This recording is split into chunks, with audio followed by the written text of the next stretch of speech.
4 French drivers at the French Grand Prix trying to win this on the final lap. The 3 wide again, Guillaume down the inside. Guillaume moves across, they're both in front of Milan and Pouget. But before you know it, we find ourselves here in the very final race of the competition. And then they see truck racing and they think, this is crazy, you know, these are 5-ton machines, 1200 horsepower brake. Oh, look at that switchback. Oh, you can look and a drift to go out.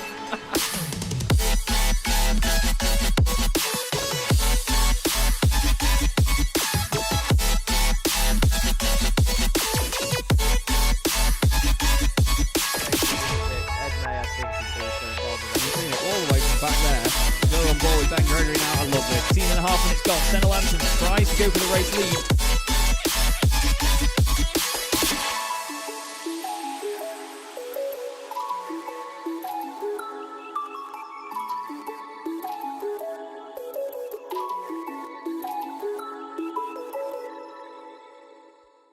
Racing isn't easy, but experiencing it is. iRacing puts you in the driver's seat with the industry's leading sim racing game. Drive on laser scan replicas of the greatest racing circuits from around the world. Go head to head against other drivers chosen by skill-based matchmaking to ensure competitive racing at every level. Compete across all your favorite series. In officially licensed cars, engineered to deliver the most accurate driving experience possible.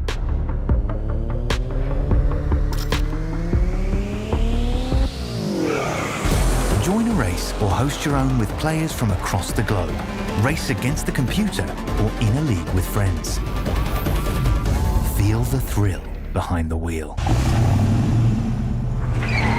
Visit iRacing.com.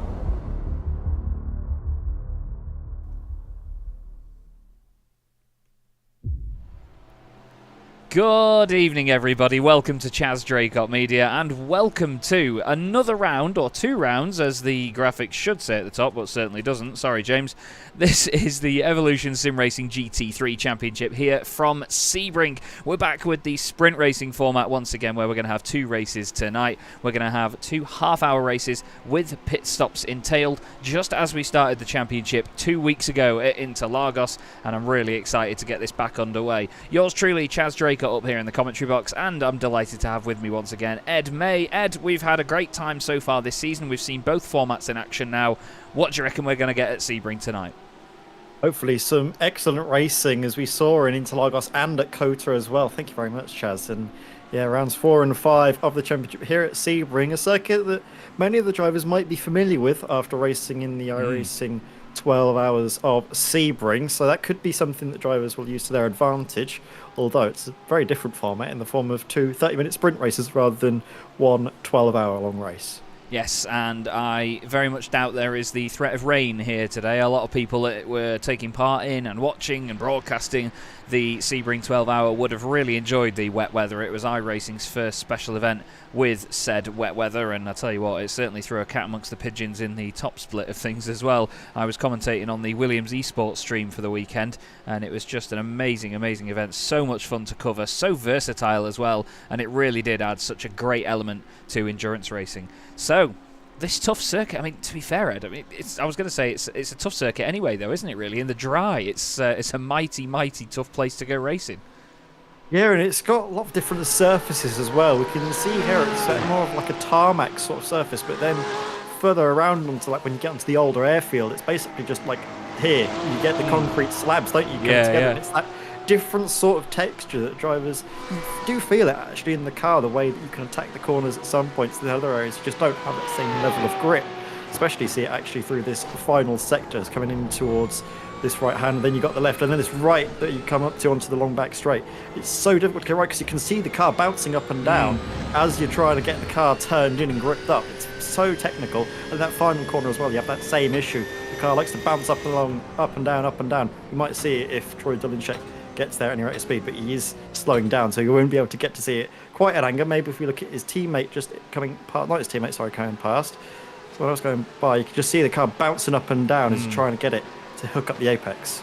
Yeah, but now Troy's got back up to it. You can see it bouncing, bouncing, bouncing. There's so many bumps around Sunset Bend. Really tough circuit to get right, like I say. And on the left-hand side there, it used to be grass. and you used to see people get caught out by that, but this is the airfield section of it here. So this used to be a lot of runways and taxiways. That first corner as well, right up to the wall, really fast through the long left-hander, clip the wall on the inside. There's a little cone that hangs over the top of the fence, and then you go down flying towards turn 2. I want to give a shout as well to Troy Dolenchek, who is, of course, our current championship leader for RDSA Esports, and his teammate Tristan Dino Brego was actually explaining in the Discord just last week the sort of motive of the team, actually, what they do behind the scenes, and the amount of amazing work that these guys do in the real world as well. You know, they've got a fantastic academy. They're racing all sorts of different forms of motorsport in South Africa, and it's lovely to see that it spills over and the talent is just as rife here in their esports team. They have, of course, Luke Casey at the moment in second in the championship overall, fastest in this session. Right behind them as well in the championship is Yanis Albert, but I don't see a lap time from Yanis just yet. Oh yeah, sorry, he's second fastest. I do apologise, I must be going blind. But over in the Premier Championship, Ed, I mean, it's been quite close, but there's one driver that's getting away with it at the moment, isn't there, for Quad Dash Racing? Yeah, it does seem to be. I can't see his. Sorry, I think. Oh yeah, I've just noticed. Yeah, they are really up there, aren't they? Quad Dash Racing, Jay Tahar and Tristan Engelstad.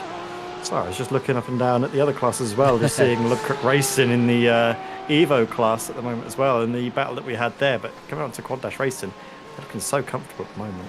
They absolutely are. Gianni Terhar leads the championship in Premier ahead of Alex Fretwell. Alex not having the best qualifying at the moment in the Ferrari. Not really a favoured car around here, some of the drivers are telling me. But Alex is one of the only Ferraris in the field, and he's currently in second place, 47 points off Gianni Terhar. But yeah, Tristan Engelstad, as Ed rightly mentioned, maybe not having... Oh, listen to that gearbox. Maybe not having the best of times here at the moment, but he's third in the standings. And to be fair, Ed rightly mentioned the Evo class, and we have our latest race winner in that class, Randy Ayres in the Porsche. He was absolutely sublime at COTA, wasn't he? It was brilliant, and he was one of those drivers that kept himself out of trouble. Did hit the incident limit, as he revealed to us in the post-race interviews, that he had to take that extra sort of drive-through penalty. But that might not come into effect here, because Sebring is a circuit where you aren't likely to get many off tracks, and also with the sprint races, we shouldn't be getting up to that limit within 30 minutes anyway, so should be a little bit safer for Randy Ayres at this moment in time.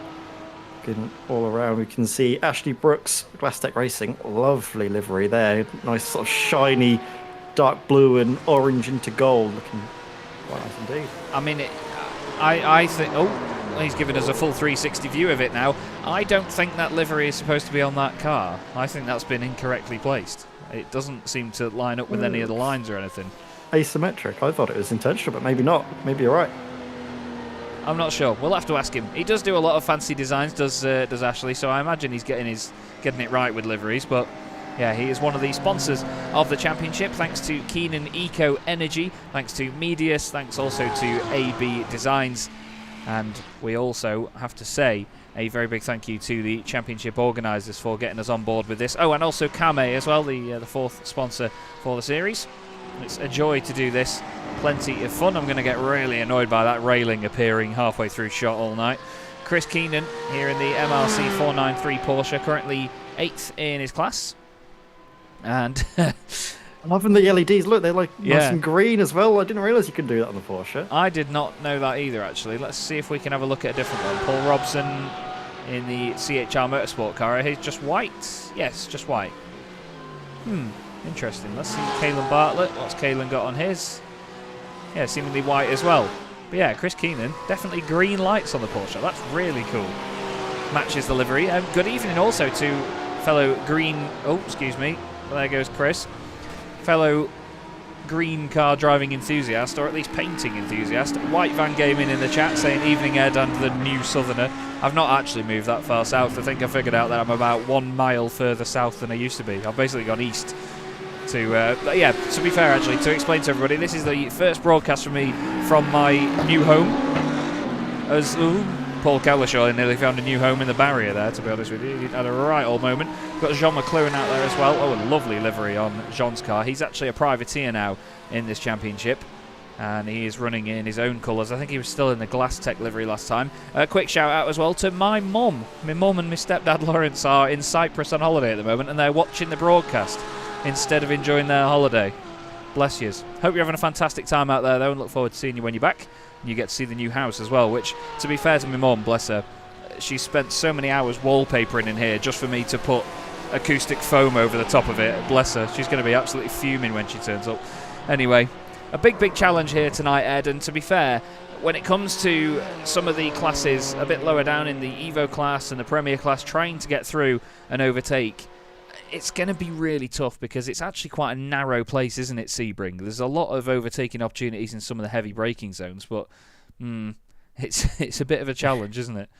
Yeah, I think one of the main action zones is going to be sort of right out of the second to last corner on the run up towards Sunset. If you can see if you can maybe get a run up the inside, then you're going to be laughing. But there aren't going to be many other places where moves are likely. Potentially at the hairpin, sort of to mark the end of what I would deem as the first sector. You've got this sort of complex coming up, and then you've got the long, sort of not quite straight in towards that hairpin where we will see a lot of action as well. But other than that, it is, like I say, very narrow and difficult to find ways past.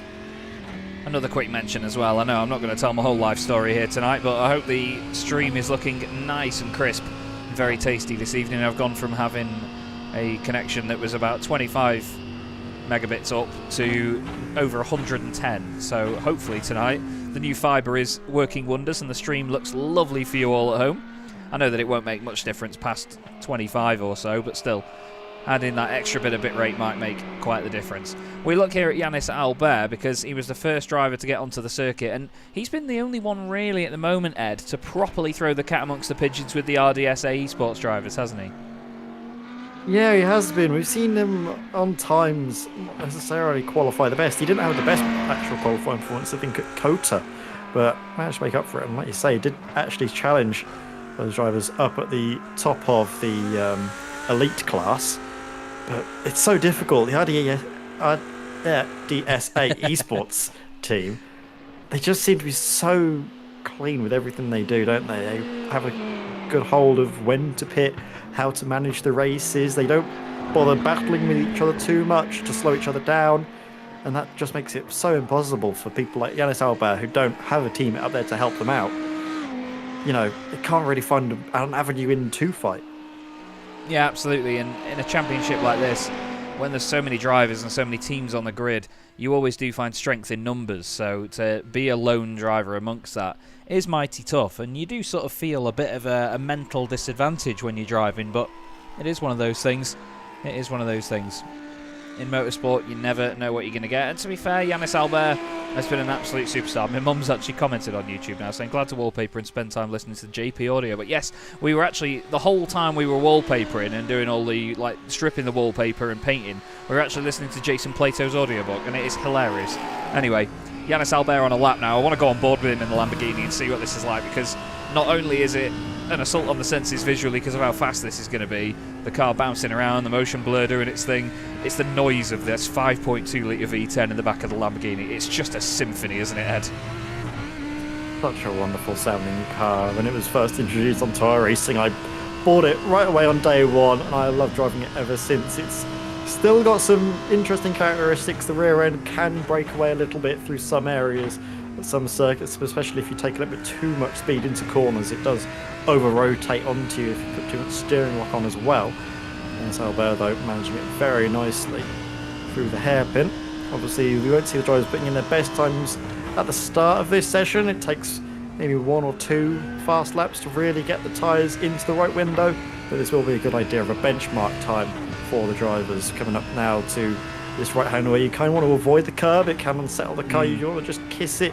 Go very nicely done, but just takes a little bit too much speed into the corner, runs wide, and that could be invalidation of the lap time, or at least putting an end to any sort of competitive time from Yannis Albert. And that's just what it goes to show, one small mistake and you're going to be stuck waiting for a good half a lap around here. And it's quite a long lap as well, Chaz, which is something for the drivers to think about with how they approach qualifying.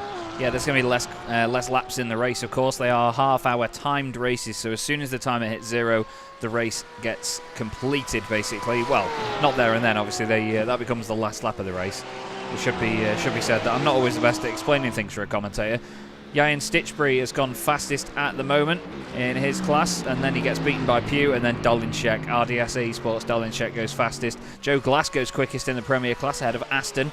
We've then got Danny Weir next up. Alex Fretwell's gone second in his class. James Pallett goes quickest now in the Ferrari. Good to see James back once again. Dolinchek still quickest by 0.7 of a second over Christophe Demay. Just under 2 minutes a lap for them. We have a new fastest in Evo. That has gone the way of Graham Matthew for KM Racing. He gets up there in the Lamborghini. Very spicy looking bit of kit. Ryan Ottens has just gone second fastest overall. Collier is now quickest. Jacob Collier, the privateer, he's new to the championship tonight as well as Jacob, so great to see him repping the Audi and at the top of the Premier class, Ed. Great stuff. Yeah, very nice indeed. And say the Audi is not a favoured car by any stretch of the imagination. There's only 3 of them out on the circuit at the moment, and he is one of them. The highest placed Audi driver is Jacob. Then you have to go all the way down to 23rd overall for Danny Weir, but his teammate Alex Boniface has just joined him up basically now onto that row of the grid. 2 DXT Motorsports Academy drivers. As we see now, Gianni Tahar, very nice lap indeed from the Quad Dash Racing driver. Porsche seemingly going very strong around here, occupying the top 4 spots on the timing sheets. Here's Luke Lucchese, another Porsche driver for RDSA Esports. He's just about to complete his qualifying lap and do what he can do through Sunset Bend. I will be changing the camera in just a moment down the start-finish straight, everybody, so you don't have to look at that awful railing. We may get a bridge or something in the way in the meantime, but it absolutely looks awful, doesn't it? I don't know why I ever put a camera there, to be honest. Although, it'd be good if I changed the actual camera that I'm on about, wouldn't it? Let's go a bit higher in that one. Oh no, never mind, it didn't do it. Oh well, still, Luke Lucchese doesn't put a valid time on the board there actually, Ed, so he needs to do a bit more work here to try and avoid those off tracks, because that is something to do with this circuit that a lot of drivers forget about, you know, because of how narrow and how sort of welcoming the corners can be around this place. You really do throw the car at it, don't you? And it's easy to get those incident points and off tracks. Yeah, it looked like a very clean first sector there by Lucchese this time by, so hopefully he will be able to set a valid time on his next attempt. We're seeing Graham Matthew now go top in the Evo class in his Lamborghini Evo. Very nicely done there, up into 16th place overall. We have Randy Ayres just behind him in the Evo class. As I say that though, Randy Ayres does improve, go a little bit quicker, not by a huge amount, just about a 1/10 of a second for Randy Ayres.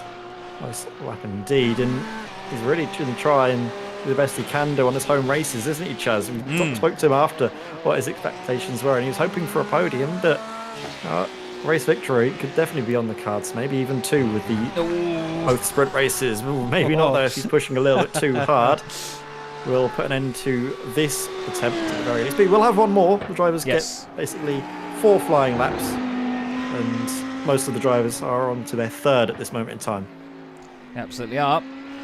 We've got, at the moment, Paul Cowlishaw on our screen just going on to the Ullman Straight now, flying down there. Love the sound of that car so much. My brother is a massive fan of the Lamborghini Huracan GT3 cars, whether it be the initial one or the Evo like we have here on iRacing. Such an angry looking car, such an angry sounding car as well, and very potent the world over.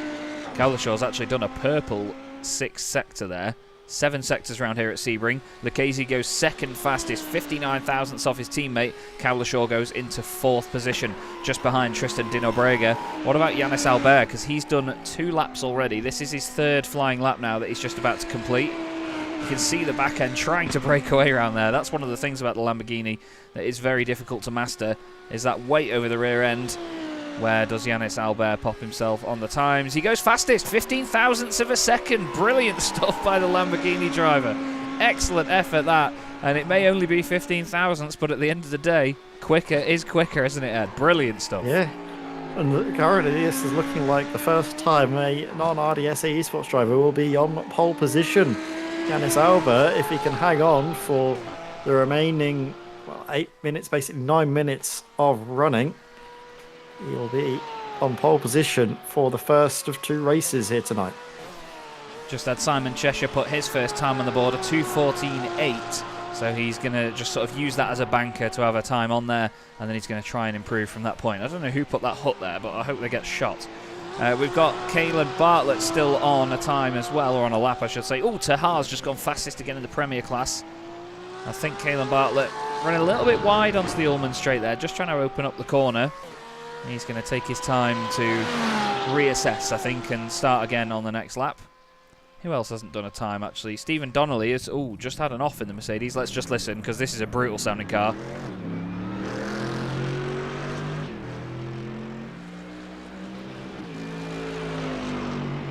Goodness me. You know when people always joke about the guy in American Psychopath listening to... is it just American Psycho? Yeah, it's American Psycho. Yeah. When I don't know why I full named it, but he's always just listening with the cassette player, isn't he, with his headphones on? It's the Mercedes AMG. Hang on. That deep thundering note of the Mercedes 4-litre, because it's the... Well, actually, no, this doesn't get the twin-turbo V8, does it, like the Aston Martin does? This gets the 6.3-litre V8. It just sounds like it's trying to push so much pressure out the exhaust that the exhaust isn't big enough to let it all go. It's honestly amazing the sound this car makes, and even on board as well. Listen to the gearbox that winds away with it too. It sounds so smooth and elegant inside though, doesn't it? But on the outside it's just like, it sounds like a Lancaster bomber flying over, which is ironic seeing as the car's German, to be fair. Yeah, that sound, you can hear the gearbox whine getting higher and higher as the speed increases. It's a wonderful, wonderful bit of kit to be on board with, but it has such a nice noise when you're picking up from low speed. Very similar actually to the BMW. The sound of that thing pulling off from low gear, low revs, oh, it's amazing. We heard some of that actually just a couple of days ago in the BMW M4 for the Sim Racing Magazine GT4 Championship that we commentated on, Chaz. It's the sound of those cars going up from low revs. It just sounds amazing. Yeah, I will concede that it does make a good old racket, the BMW, with its inline 6 single turbocharger as well on the GT3 version. But it's just a shame you have to look at it, isn't it? But oh well, we can't have it all. John McLuhan at the moment is on his 4th and final lap at the moment. Heading down into the hairpin, mighty tricky section. We're going to see a lot of overtakes down there tonight, but hopefully no dramas on the exit because it quickly goes left, right, left. But to be honest, when you're driving out of there in any sort of race car, you're driving in a complete straight line. We also have Mehmet Berat-Akis back with us once again in the Spartan E-Racing Rhino team. Although it shouldn't be Spartan E-Racing Rhino because it should be the Forge car. So clearly the details from last time have not changed. I do apologise to Mehmet and the guys. I will get that sorted right now. But a lovely looking Porsche all the same, Ed. Great bit of kit. The overlay will blink in and out a little bit a few times here, everybody. I do apologise for that, but I want to make sure that these guys are getting the right details and getting their money's worth at the end of the day. But absolutely getting their time in the spotlight as we come towards the end of qualifying. I think Mehmet Berat-Akis has completed his 4th and final lap and isn't looking to be improving. Rob McKee, he's got 1 lap to go after this. In fact, this is his final lap, and he's currently improved up into 4th. So nice effort from Rob. Needs to find about 0.4 of a second if he wants to take the Evo class pole position. Obviously, with the track, I don't know if the track actually rubbers in a bit more later on in the session. If it's just a standalone session, don't know if it models what everyone else is doing to the track at the same time. Interesting. I just remembered, sorry, I had to drag the message up. It's Mackay, apparently, like Peter Mackay. Mackay, oh. Which I don't believe, but still. No. That's apparently what his name is. If that's what he says, then that's what we'll do. Yeah, we'll just call him Mackies. We've got Jamal Gandor back out on circuit in the SimCity Esports, another Mercedes, actually. Lovely sounding rumble. They've always had good looking cars, as we keep saying. Still a few drivers with no time on the board. Well, Stephen Donnelly's just completed his, actually, in the other Mercedes. We've got nothing from William Alcalathri. We've got Wesley van Rens, the Evo class leader in the championship, hasn't gone out on circuit. Matt Hoyland hasn't gone out on circuit either for DXT Motorsports. So 3 cars, no times yet. But what a great grid once again, Ed. We've got 50 cars tonight here at Sebring. What an amazing turnout that is for this epic championship. Very nice indeed. Lovely to see so many drivers out on the circuit.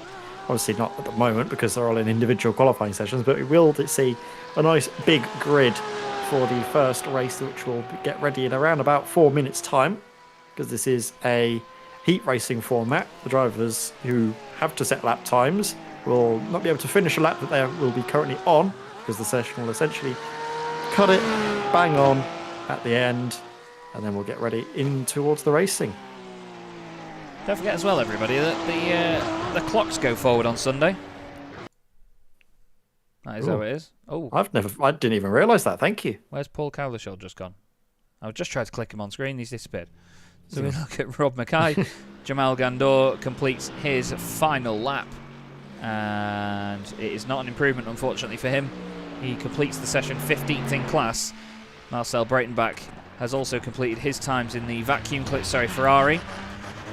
He is 17th in class in car 169. Well, it sounds like a vacuum cleaner at the moment, doesn't it? Wow. It was like something stuck in a vacuum cleaner, I think, there. It was very gravelly and growly. Yeah, it sounds like he's got a spanner stuck under his right foot. Wesley Van Rens is saying, unfortunately, serving a qualifying ban, so that may be why. Might be the same for Matt Hoyland as well, actually, because they haven't gone out and done any times, but are still connected to the server.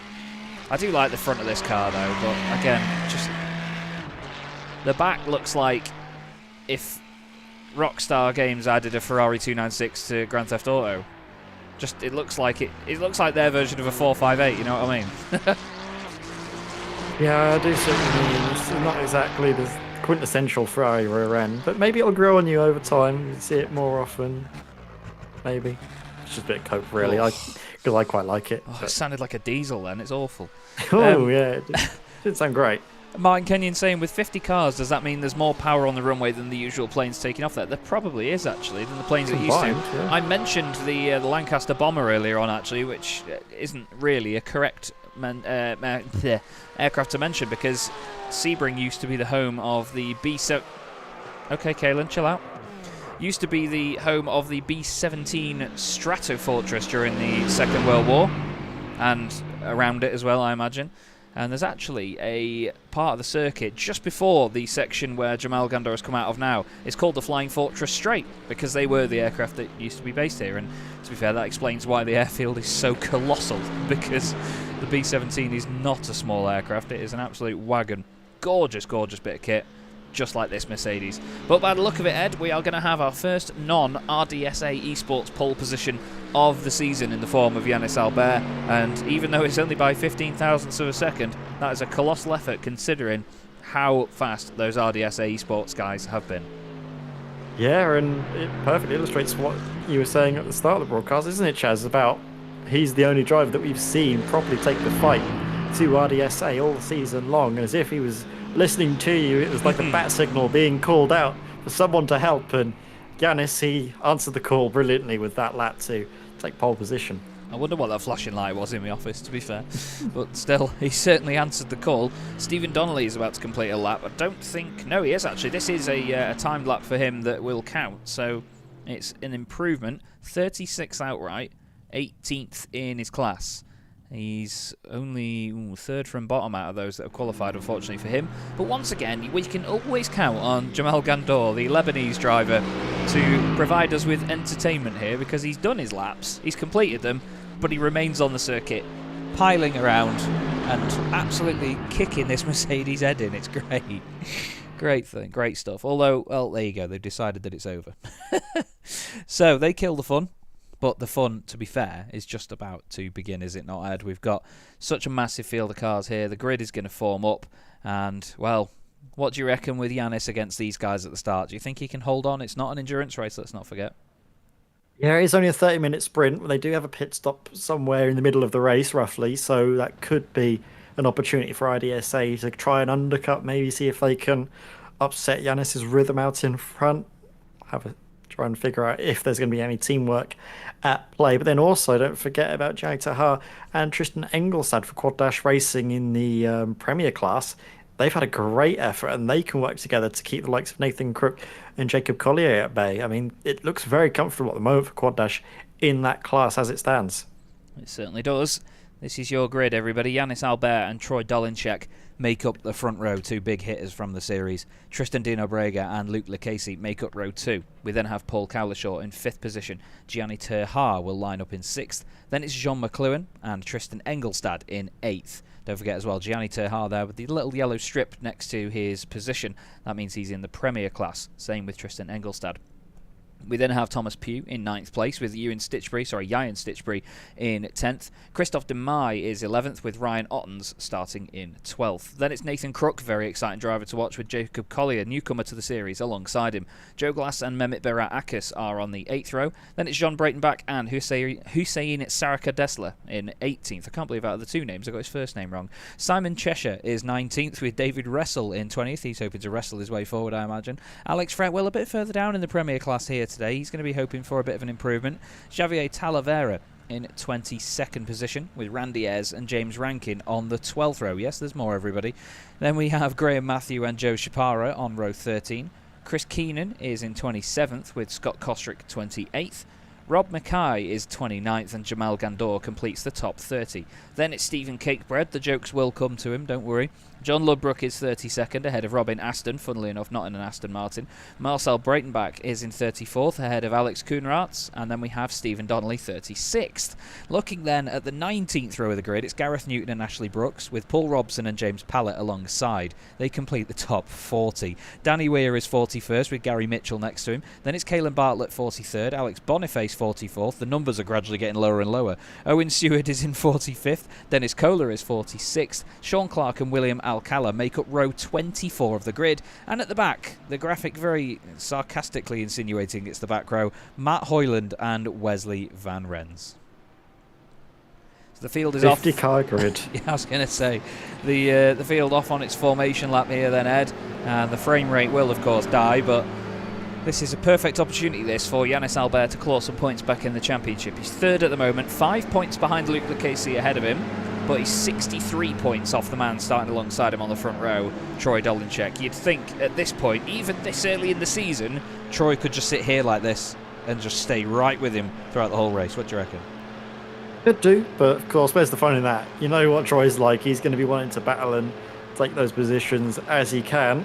He hasn't really had to worry too much about cars ahead of him. He's always been having to merely focus on the threat from behind. So it'll be interesting to see how he will negotiate the opening phase of the race. I think the Lamborghini might struggle a little bit in the opening phase, whereas I think the Porsche fares a little bit better on its tyres. We'll be interested to see, though, how it all shakes up, and with, of course, the fleet of RDSA esports cars they have up at the front of the field, they can always use that to their advantage, the strength in numbers. They certainly can. It's John Ludbrook that is apparently on pole position on the Evo grid, but I think there's a bit of a desync here where a few drivers have sort of fallen behind others as one column has got ahead of the other. So we'll see how that all lines up, because I think it's Randy Ayres that eventually got the pole position, wasn't it, in that class? He's lost 5 places apparently so far, so I'm not quite sure where the checkup has been. I think Simon Cheshire maybe was a bit slow getting away, but I think he's now starting to make some headway further along. There's a bit of a gap. Yeah, a little bit of a gap, so he's going to just creep on up to there, and then all should be sorted out. It's very loud at the moment, isn't it? With all these cars making a good old racket. I may even have to turn the sim down a little bit, you know, because for some reason it was a lot louder than it ever has been, and I did wonder about this last time out. So yeah, apologies everyone for it being way too loud, but we still get to enjoy the sound of these great racing cars. Simon Cheshire there starting 10th in class, 20th position overall, but here is the lead duo, and now they make their way down that back straight. And well, the RDSA cars, I mean, they are quite literally boxing Yannis Albert in at the moment, but the German has been a very exciting driver to watch, and I'll tell you every single week of this championship, everybody, that he's very good at Rocket League. That's one thing. Look at them warming their tyres up, the Porsches wiggling along. You can see a little bit of wiggling up and down, synchronised almost on that left-hand side. Nicely done, boys. Lightly going to, I think, bring it to a close as the race is about to, well, get underway. Around the final corner they go then. It's Yanis Albert for Sumo Racing alongside Troy Dolinchek for RDSA Esports. The championship leader could comfortably sit in second place throughout today. He's going to hold them, and it's down to Yanis to go, and he does get underway. And round 4 of the Evolution Sim Racing GT3 Championship is go from Sebring, and it's a great tidy start by the front two. They're already going line astern behind them as well for second and third place. I do apologise for the frame rate, but we will get there. Bit of a kiss on the wall on the inside there by, I believe, the Joe Glass Porsche, and he's actually gone off the road there and come back on. I think he survived it. Looks like everybody survived it, to be fair. Really, really good stuff at the start by all these guys. Great control and patience in the opening moments. We look here at William Alcala 3 trying to gain up some places after starting right at the back of the order. You can see him now getting up into 44th place. Losing the back end a little bit there. But at the front, Yanis Albert, well, he's actually opening up a little bit of a gap over these guys at this moment, Ed. Yeah, I don't know if maybe the RDSE esports drivers are falling over each other a little bit. I noticed that Troy took a very wide line in towards turn 1, whereas Tristan Dinabrega in behind was a little bit tighter and I think got the slightly better runners. Oh, that's Dave Russell off into the wall. Where exactly is that? Can't see any cars. On the exit of the hairpin. Streaking past us. Oof, there's a big hit there. And who's that? Is that, I think Tristan Dinabra's out of the order. He's certainly falling down. Alex Boniface in the wall in the Audi. 17th in his class. But yeah, we had a moment. No, Tristan Dinabrega is all right, actually. He's still going. Okay, my timing software is just showing them a little bit further down than what they should be, but that was a big incident, wasn't it, for Alex Boniface? Yeah, I can't remember who. Wrestle went off, and then I think he just mighty maybe crash, wasn't it? Yeah, Wrestle I think got tipped on the exit of the hairpin here, so here he goes into said hairpin. He's got the 127 car next to him. Oh, I think he just expected the Porsche not to be there. Just turned across the front of him. And then the second car was Alex Boniface. I think he's going to have the same thing. He's got the Ferrari next to him. Oh, just rejoining. And then, oh, he's lost it. And then bounced off the Porsche himself and then cracked. It was just very well placed for the microphone, wasn't it? Oh, goodness. There's been a second incident. Yeah. The right front has been shoved upwards by a good few inches, and it's, well, certainly seen better days. Listen to the sound of it as it's trying to crawl back to the pits as well. Oh, Wesley Van Rens had a spin. Championship leader in the Evo class as well, let's not forget. No one wants to listen to that. Awful sounding car. Now, where is Alex Boniface going to have this massive incident? Marcel Breitenbach, Kalen Bartlett's had a bit of a drama, I think. So Alex lost the back end earlier on. Is he going to do the same again here? Is he going to have a moment on the exit of here, maybe on the curve or something? Gary Mitchell's also had a problem. Oh, yeah, there's a big incident there, and oh, don't tell me he's just going to drive it. Oh, no! That was no bueno. No bueno at all. And when you see the car, you're going to realise why. Get it? Oh, there was a Porsche off as well. And James Pallett off, right. Multiple cars involved in this one. Then let's go on board with Gary Mitchell, see if we can figure this out. Oh, goodness me. Well, Gary's stuck together. I don't know. Gary went over to the right, and I don't know why. And then James Pallett went off. Paul Robson went off. Oh, there's been a big shunt further up, Ed. There's been a big shunt here. Jamal Gandor stuck with the Ferrari of Alex Fretwell, the two of them losing parts. As the Mercedes does get away. Goodness me, it's really caught people out here, hasn't it? Randy Ayres has had a drama as well and been involved in that. Let's not forget, Randy is one of the guys right at the top in the championship in the Evo class. Jamal around the outside. Oh, there's contact in front already. That was Randy. Oh, Jamal's just gone flying into the back of Alex. Jamal actually, I think he was being quite smart because he saw the incident and tried to slow down, but then just sort of carried along the Ferrari with him. I've also noticed that I think Marcel Breitenbach's been in the wars because he's missing just the whole front of his Ferrari, so I have no idea where that happened. We haven't seen him involved in an incident as of yet. Our event viewer might shine a little bit of light onto how that's happened. Yeah, I'm going to try, but there's a lot going on. Seamus, the front bumper that's been taken off and not the rear one. I know, isn't it? Now comes into the pits. You see, you're adopting my style there, Ed. I like that. I like that. I don't know. Honestly, it might have been a while ago, but I can't see where. I think he was involved in that incident a moment ago. unfortunately. The one with the other guys spinning right in front and sort of ploughing through. But at the very front, aside from the chaos, a bit further back, to be fair, it looks worse than it is. With 50 cars, you know, there's, what, 6 that are damaged at the minute. We've got Yannis Albert still leading the way. If I'm honest with you, I thought the RDSA Sports Porsches were going to sort of hound him pretty aggressively and really have a go at him, but no, it seems like at this moment Yannis is controlling this race really well. We've got a bit of a battle between these two Porsches, which is Tristan Dino Brega ahead of Luke Lucchese. It looks like Luke, who was, let's not forget, fastest in practice, wants to try and take that position away from his teammate. And also, I want to apologise to Paul Cowlishaw, because I said that Yannis was flying solo earlier on. He's definitely not. Paul has been doing a wonderful job in this Lamborghini, and he's got to just sort of keep an eye on those two Porsches in front and not try too much to get distracted by them. We've also got Gianni Terha leading in the Premier class at the moment. And in the Evo class, it's actually Chris Keenan who's getting 9 places in this race. Matt Hoyland, bless him, has gained 23 places. And again, another sumo racing car, Gareth Newton. Apologies to Gareth, because all these Lamborghinis blend into one for me. I'm so sorry, boys. Yeah, very distinct livery, to be fair, but they haven't really distinguished between the two. You can tell Yannis apart, at least because of his bright pink wheels. Standing out like a sore thumb. As the same Sarah Cardesla here for BTEC GP2 car, trying to find a way through up on the inside of Rob Mackay, but they just come to blows, and it's so tricky through that corner because there are multiple lines that you can take, and I think both of the drivers were a little bit confused of which line the other was going to be taken through there. Yeah, they just sort of magnetised towards each other, didn't they, unfortunately. And Saraka Dessler is now having to come into the pits. He might get an unsafe pit entry for that as well.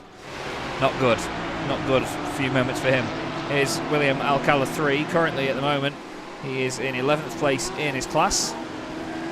He's side-by-side battling there with the Ferrari, the 152 machine of Alex Fretwell, also in class. So this is an important battle for these guys when it comes to the points. Yeah, it's been a great race so far from William Alcala, getting those positions up as best he can.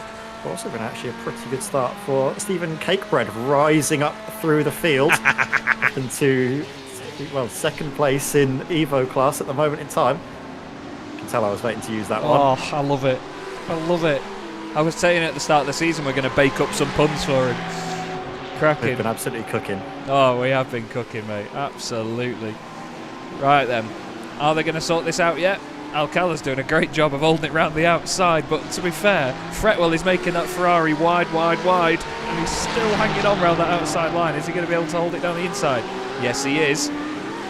And to be fair, in all of this, is Ashley Brooks going to be able to gain an advantage as well, because Ashley's going to be trying to make what he can of this. Is the overlap gone? I don't think it is. If I was Fretwell, I'd be scared to turn in there. He's still leaving the space. That's great, respectful racing from the Ferrari driver. He's going to have the inside line here, and look at that. Ashley Brooks says, thank you very much, I'll try one of those. Understeers a little bit, and look already how Fretwell has broken a car length or two away from that now. These two are hesitating, battling each other. Ashley spikes the revs. He's also got a car right behind him as well, which is David Russell, all over the back of him. Now they're side by side down the Ullman Straight. This is why we love GT3 racing. So many exciting cars to look at, so little time. Mike Murphy said our jokes are stale. Lovely. Not like stale crisps that go way too crunchy. Oh, Dave Russell holding the inside line. There was nearly contact. Brooks did a great job. How has Brooks got that much of a run? He just avoided the contact, and he's actually going to hold the position. That's brilliant driving. A wet line around there, Goodness me, by Ashley Brooks. What a bit of movement that was. Yeah, now though, is he under threat from the BMW up on the inside as Merritt Barrett we'll never know. Finds himself into the wall. Continues on, he does hold on to that position as out in front. There's a little bit of battling as well as we have a look at Merritt Barrett Akkus. And then, is it just touching on the grass on the way into the corner? Yeah. Yep, and that pitches him into a spin. So easily done. I've done that far too many times to count, and it's just so frustrating because it's the smallest mistake, but it can just completely demolish your race if it goes horribly wrong. Thankfully keeps it out of the barriers though. Yes, indeed. There are reasons that we're commentators, everyone. Although Ed is a significantly better driver than I am, I can tell you that for free, so I shouldn't really slate him. We've got 4 of the elite class together here. Ian Stitchbury in the Mercedes we ride on board with, then Ryan Ottens in the Porsche, then the Lamborghini of Thomas Pugh, and then Jean Breitenbach in the BMW here for Barbecue Bread Racing. It's another one where we could make some stale jokes about them, to be honest with you. He's actually got his teammate in front in the form of Thomas Pugh in that gorgeous Lamborghini.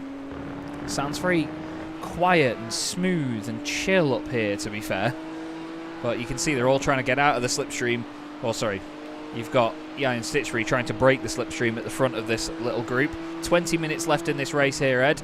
And I can't believe, to be fair, it's gone that quickly already. The first third of it gone. Ian Stitchery runs a little bit wide. Lovely cut back there by Ryan Ottens, but look at Thomas Pugh as well sneaking through here in the Lamborghini on the left-hand side. This is mighty fine racing by these guys. Really close stuff. Ian's trying his best to hold on the inside line. Can he make it work around turn 1? Can Pugh make it work as well? He wants a piece of this. Ottens has to hold the outside. Careful of that dirt on the other side of the curb, son. Really, really close stuff here. We need to go to the very front of the field, though, I'm afraid, because Troy Dolinchek has started to attack the back of Yannis Albert. We will be having some pit stops as well in this race. Let's not forget that that's another element. I was just about to say, oh, look at this, up to the inside. Is Troy Dolinchek going to find a way through? That was just a little bit of a look. Didn't break too late to chuck himself up on the inside, but instead seeing if he can compromise Yannis onto the run on this straight. But again, I don't think Yannis was intimidated too much by it. We probably made a little bit more out of it than what it was in the comms box, because Yannis, he seems pretty comfortable at the moment with Troy Dolinchek behind, and it's actually Troy's turn to try as he might to get past this Lamborghini. Again, we've seen that Yannis is very accomplished in his racing ability. I think he was one of the few drivers that we actually have seen beforehand, at least in terms of our commentating days, Chaz, wasn't it, before commentating on this Evolution Sim Racing challenge? So we know how good he can be at defending these sorts of positions. And now we're going to see what Troy can do to try and get ahead of the German in the lead of the race. Yeah, fantastic battle between two real titans of the championship, and even though there's a little bit of a move and a look here from Troy Dolinchek that would normally compromise him, he's getting away from his two teammates as well. Tristan Dinobrega and Luke Lucchese, really flying formation from these RDSA guys. It's a very professional looking outfit. Gianni Terhar still leading the way in the Premier class as well, the sort of middle division. Paul Cowlishaw has decided he's going to take to the pit lane and have an early stop. It looks like Tristan Engelstad has done the same. Chris Keenan's having a good time, isn't he, Ed? He's currently leading his class. He's got 4 cars between himself and Stephen Cakered in second position. But Stephen, to be fair, he's doing a good enough job right now in second place. He's also got a few cars between him and his next Evo class rival, Danny Weir.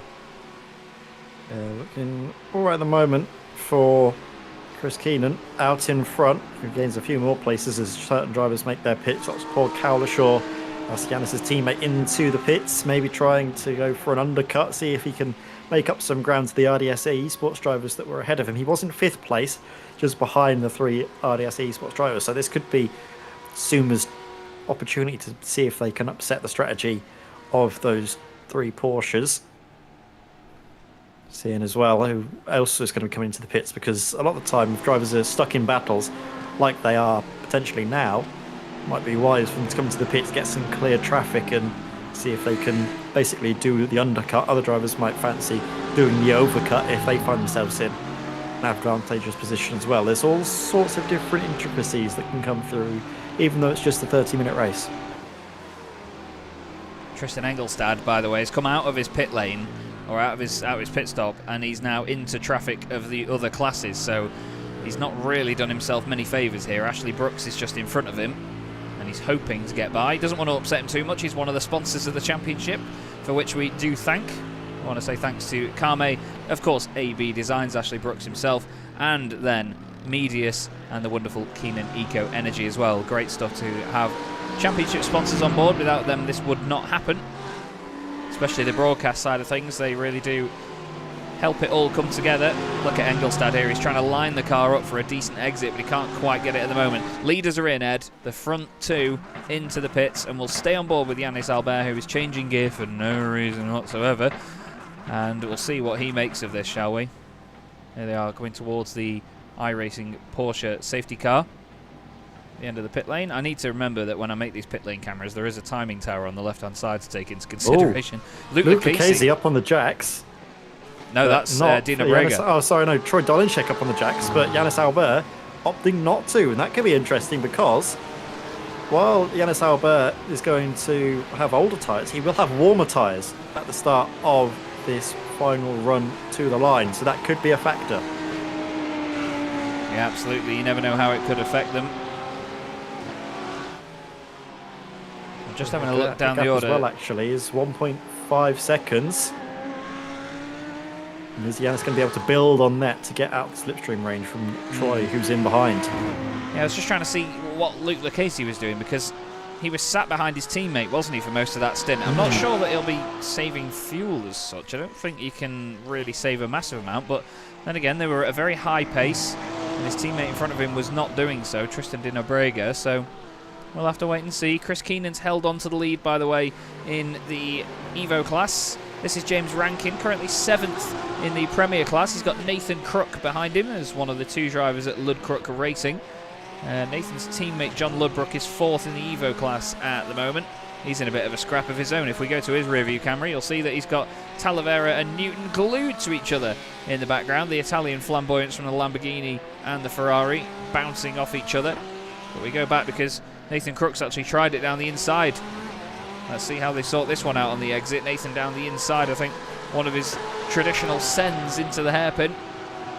He's going to try and take it around the outside here. You do tend to lose a bit of momentum there, but if you can be late enough on the brakes into this chicane, you can make it work. And Nathan does. Great stuff. Really committed on the brakes, isn't he, Ed? He's very confident. He is. He's so good at those moves, isn't he? Just up on the inside, using his, sort of, like you say, the confidence in the car and his abilities to get it to stop. Very nicely done there by Nathan Crookers. Luke Lucchese coming into the pits. Simon Cheshire as well. So we should see Yanis Albert come back through to retake the lead of the race. There he is. And what is the gap between Yanis and Troy? It's found still that 1.5 second mark. Yeah, and it's important actually because the slipstream won't be having any effect to keep them together from there either. So Yanis is just going to be able to run as fast as he can away from Troy the gingerbread man, to be fair. But I don't think he's... I'm not sure. Troy seems to be able to just turn it on, doesn't he? Like, I remember Yanis at the start of the season, he'd been fighting with some of the RDSA esports last season. And as soon as Troy was up there fighting very hard and very fast, Yanis posted in the Discord saying, I don't like your new guy. Because he is so rapid. A little bit further back, we've got the 2 barbecue bread racing cars still close together. Thomas Pugh ahead of John Breitenbach. Luke Lucchese ahead of these guys. He's actually lost out a lot in the pits, you know, although he's had a much longer stop than the ones around him. So he's dropped into the sort of lower reaches of the top 10 there. Wow. That's not worked out for him. 22 seconds in the pits for Lucchese, and everyone else is about 13 to 16 seconds. Yeah, so maybe did he take an extra tyre or something? Maybe he can only take 1 tyre and was stuck taking the second one, wasn't able to uncheck it. Might be a factor potentially into why he's dropped back so much. We've unfortunately had drama for Caelan Bartlett. He had a bit of a spin earlier. Oh, the car's tried to snap, and oh, it's gone again. And then, yeah, that's always going to be a big hit at Sunset Bend. And unfortunately, the sun sets on his race by the look of it because he's gone into the pit lane. Tristan Engelstad having to defend here as well. Let's not forget these two are in different classes. He might move over for Luke Lucchese, but Luke gets a great run onto the Ullman straight. Look at the grunt of that Mercedes. I mean, it's got a bomb under the bonnet, quite literally, but wow. Look at it go. I never knew it was that fast in a straight line. I knew it was quick, and the Porsche has never been a car that is a rapid straight line car in any form in GT3 or GT4. But wow, Luke Lucchese makes it work with the excellent stability and handling of that thing though, doesn't he? Lovely move. Does seemingly work with very nice form at this moment. I don't think Tristan was fighting it too much. We saw him go to the outside line and then didn't really look likely to put any assault in towards turn 1. I think Tristan knows that his race is going to be more about trying to catch up to his teammate Johnny Tahar and also trying to build that gap to Simon Cheshire, who's quite a ways back from him. So at the moment it looks pretty comfortable in the Premier class. No real action to speak of. There might be action to speak of sooner rather than later though in the Elite class, because Yanis Albert's gap to Troy Dolenchek has come down now by a second, and it might be to do with some of the traffic there. We can see the Ferrari of Gary Mitchell in between the pair of them, so that may be the reason why we've seen that gap just swing slightly in the favour of Troy at this moment in time, but then it could then swing back onto the other driver's Oh, favour. Like that. I was going to It's say... again struggling on the exit there, the Ferrari. I was going to say, hopefully no surprises for Troy Dolinczek from the Kinder Ferrari of Gary Mitchell. Gary just tried to do what he could at the time, didn't he, and then move over to the left afterwards. But he now just sits behind the two leaders. He's a lap down on them, unfortunately. 21st in his class at this moment. We look here at Sean Clark in the ARC Motorsports. I don't know why I went Dutch then. Porsche. Jamal Gandora in the class above, to be fair, going past him, and it looks like Sean's not really fighting that too hard. He's letting Jamal have the inside line. He just says, yep, after you, chap. We have a great battle going on further up, though. Nathan Crook is once again on the attack, but Scott Kostrick is at the back of a sort of 5-car train here. Look at all these guys in front. Nathan Crook having a go at Chris Keenan, who needs to sort of mitigate risk here because he's leading in the Evo class. But look at these lot, even in the rear view screen as well from Scott Kostrick. You've got Matt Hoyland, who's gained 28 places in this race. There he is, right behind him. This is mighty close racing behind these amazing GT3 cars. Scott's just boxed in at the moment, I think, isn't he? And he needs to be very quiet about how he approaches this. Look at just the gaggle of cars in and around him. This is one of those moments in the race where you do start to worry a little bit if you're in Scott's position, that no one does something too uncomfortable. As you saw him get close to the wall on the exit, and he's got a slight run, but now the slipstream is not working in his favour. It's going then towards Matt Hoyland, but now the inside line. Just see as well the cone on the inside showing where the apex is, so you can see in advance as you get to the corner, but it doesn't work out. The outside line seemingly looking very strong through the final corner, through Sunset Bend, and also through turn 1 as Matt Hoyland takes that position. Now Scott, because he was thrown offline, could be under threat from Joe Glass. It's all broken apart, hasn't it? Unfortunately for Scott Kostrick in this moment in time. Joe Glass going on the right-hand side. We look forward once again from Scott's point of view here on the roll bar in the sort of middle of the cab of the Porsche, and there is not Matt Glass. Joe Glass on the right-hand side. Scott tries to brake as late as he dares. Doesn't leave all the room on the inside. He wants to try and pressure Joe to stick to that inside.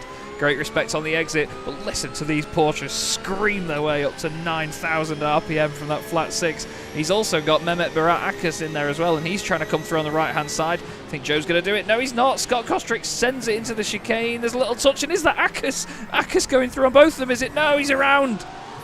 Oh, I think Akas tried to do the pair of them. We'll have a quick look at this and see from the outside. I think he actually did send it and make it 3 wide, you know. I think Akas thought, stuff it, I'm going to go for it. Tried to catch them both off guard. He did end up 3 wide, but I don't think he meant to. And then, he went in too hot. And, there was a little kiss from Joe. It wasn't too hot by much, though. It was a slight scrape along the side of Porsche, and then that was just what seemingly sent him around. Now, we come to the battle between Matt Hoyland and James Rankin, with Chris Keenan at the back of this. But Chris doesn't need to fight with these two. He's in the Evo class. The cars ahead are in the Premier class. And if he does battle with them, he could lose out some time to all of those cars in behind. But his gap, I think, to Rob Mackay is nearly 10 seconds, actually, Chaz. So he's very comfortably in the lead of the Evo class. But just looking up and down at some of the other battles in all the other classes, and I think the battle for third in the Evo class is, again, where all the action is going to be between Gareth Newton and John Ludbrook. And here it is. Newton in the Sumer Racing Lamborghini ahead of Ludbrook in the Ludcrook Racing Porsche. Goodness me, Gareth was close to that wall then. I leant back on my chair a little bit. Stephen Capered is just behind both of these guys as well, the privateer BMW. And what a great race this has turned out to be yet again. The sprint racing in this championship so exciting. Just 6 minutes and 20 seconds left of this one here on Chaz Draycott Media. But don't go anywhere after this race, everybody, because we have another one coming just your way. There will be a little bit of a break in between. But the Lamborghini making a good old noise there for Gareth Newton. He has a bit of breathing room for just a couple of seconds there, it seems. But I wanted to go back to this fight further up because Luke Lucchese all over the back of Christophe Demay, and then Tristan Engelstad in there as well. He's quite comfortable in second place in the Premier class though, isn't he, Ed? Yeah, he is at the moment in time. And I think with Christophe, he didn't have the best of races last time out, did he? If memory serves right. We made more than a couple of puns about him making his demise at the very tricky circuit of the Americas. And here he's getting some better points on the board, I think, now. He's currently in 6th place, but maybe down into 7th, as Luke Casey's going to be battling with him. I think we're going to see some action to Sunset Bend, as this is Wesley Van Rens's. gone down the inside of the Audi, and then Marcel Breitenbach's hit him. This was the championship leader as well, let's not forget, in the Evo class, trying to get the Ferrari spun around and out of the way again. Oh, goodness me. Well, I wanted to see, because he was down the inside of the Audi, wasn't he? That was the number 55 machine of Danny Weir. He's coming from a long way back here, to be fair. Danny goes for the apex as normal. Yeah, and to be fair, I think Wesley, he's been having a bit of a tough night so far, obviously with the qualifying ban. And that was just a little bit too far back, wasn't it, to expect Danny Weir to jump out of the way there. There's been another drama, I'm afraid, Ed, as Ludbrook has had some sort of technical. You can see the blinking. That's not always connection-based. That can sometimes be hardware, and, well, I think maybe it was connection, because it seemed like the car came to a stop then and then got going again. Yeah, Stephen Cakebread really slowed down as well. Wasn't sure where the car was going to be. This is what happened to Paul Robson. Just coming into turn 1 now. That's gone already. Quite a lot of speed in. It is gone. There's no recovery in that. Just the weight transfer from the rear end. It's very well to get on the brakes though and slow it down. Careful on the rejoin. Looks fine. So nicely done there in terms of recovery, not coming a cropper. And we did see the two of these go side by side in towards sunset before we cut away to look at the incident, and it was Luke Lucchese that did end up taking that 6th place away from Christophe Dubai.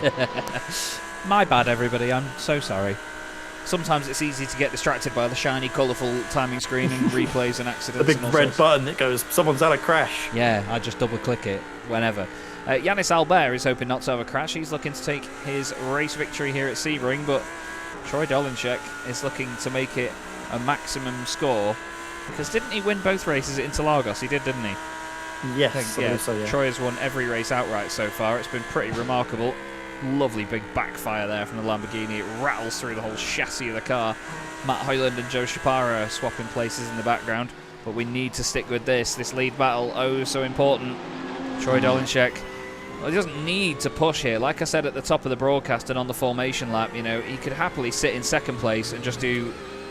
it's not even damage limitation, is it? He's just playing the safe game, you know, playing the long game here, but he's got newer tyres, he's got the pace, and I mean, he's got so much just general pace. It's just so talented, is Troy Dolinchek. Here as well. On Yannis Albert, they gap now under 0.2 of a second. And the tyre advantage is in Troy's favour, of course. He did pit for tyres and go up onto the jacks. Yannis did not. Look at the car wiggling around. He's trying to find any way past. But Yannis so early did the on best the throttle. he can do to make that Ferrari, that Lamborghini as wide as he possibly can. It's an Audi, really, isn't it? Yeah, I suppose. Yeah, it is basically. Ooh. But again, Troy's getting such a good run out of the corners, forcing Yannis to go defensive. He's done it. I think he's going to have it here, but will he be able to hold it is the main thing. Because now the next corner is going to be an inside right-hander for Yannis Albert. Oh my Then goodness becomes a me. left-hander, but then is he going to have a chance up on the inside? He's going to have to go for it as Yannis, but he just doesn't have the grip.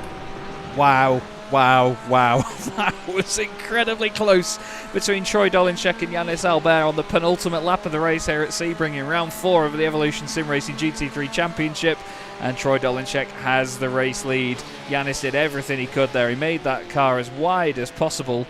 But I tell you what, Troy just committed, didn't he? That was amazing driving around the outside.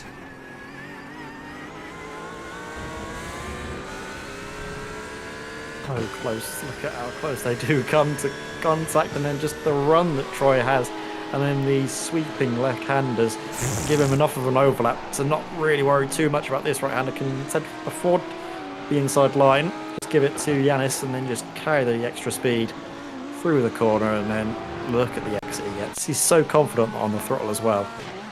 Yeah, I was going to say, there was a bit earlier on when he was so early on the throttle out of the corner into the... it was the chicane earlier. He was just so early on the throttle compared to Yannis. It was amazing. And that's where he got the run, I suppose. He just sort of wound it up all the way from there. We look here at Joe Glass. He's currently 9th in the Premier class, and he's trying to get ahead of Joe Shapara in the Mercedes. You can see Barney waving the white flag there to signify the final lap. Chris Keenan having a great time in the Evo class at the moment. He leads in car 76. There's a car off by the sound of it. I think Matt Hoyland... No, Stephen Cakebread has had a drama. No, Stephen Cakebread was having a good race earlier. What's happened here? He's trying to wide a line. The back's gone. It's already gone. Ooh. Oh no, and he got clipped by Alcala 3. Oh dear. That's cakebread finding out the way the cookie crumbles, unfortunately. It's just not been... It's flatbread now. Oh yeah. Not going at all to plan. After such a promising start to the race as well, he's going to have a lot of work to do in the second race of the evening. So it's not all over yet, but it's going to be tricky. Absolutely. And Troy Dolinshek now is just mere corners away from a race victory here in the Evolution Sim Racing GT3 Championship. The clock is determined to add another second on by the look of it. I need to figure out what that's all about because it started doing that only recently. But round the final corner to continue an incredible 100% record in Season 4 of the Evolution Sim Racing GT3 Championship. Troy Dolinshek wins with Yannis Albert in second position. Great battle between those two. Awesome entertainment. Tristan Dinobrega may have been under the radar, but he'll be happy with third place ahead of Paul Cowlishaw next up. And then Jean McLuhan will cross the line in fifth place. Again, very under the radar. Luke Lucchese actually recovered into sixth position. And Gianni Terhar gets another race victory in the Premier class ahead of his teammate Tristan Engelstad. Very well done by those guys. And then a bunch of drivers all piling in behind. There's a battle going on in front of Chris Keenan here. Joe Glass still trying to get past his namesake Shapara. Is he going to try it around the outside? The Mercedes is going to run a little bit deep on the exit. Can Joe tuck it in or even go all the way around the outside? No, he's not going to make it work there, is he? Or is he? The Mercedes has a bit of a wobble. He's going to try and get the run on him. Don't think he's going to do it to the line, but just behind them, Chris Keenan wins in the Evo class. Very well done to Chris. But what a fantastically entertaining race that was, Ed. That was absolutely mega. Yeah, really nice stuff there from everyone involved, really. It was a pretty clean race, all things considered. A few incidents here and there, but by the whole, we saw some great racing. It's definitely as well for the lead of the race, wasn't it? Troy Dolinshek and Yannis Albert treating us in those dying few moments of the race. But once again, Troy Dolinshek showing why he has the championship lead that he has at this moment in time. He's just unstoppable. That's I think the only word you can use for him at the moment. Does seem absolutely unstoppable, and his teammate Tristan Dinobrega has the honour of being the only driver that finished that race in the position that he started it. Everybody else changed positions at least once in that race.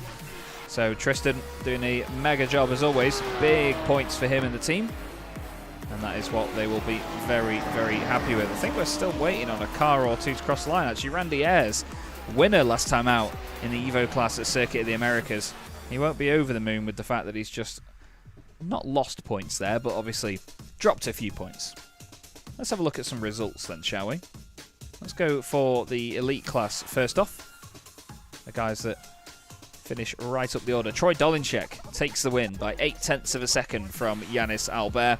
He'll be over the moon with that one because he had to really fight for it in the end, but what a great battle that was. Epic entertainment right at the very front of the field. In second place then was Yannis Albert.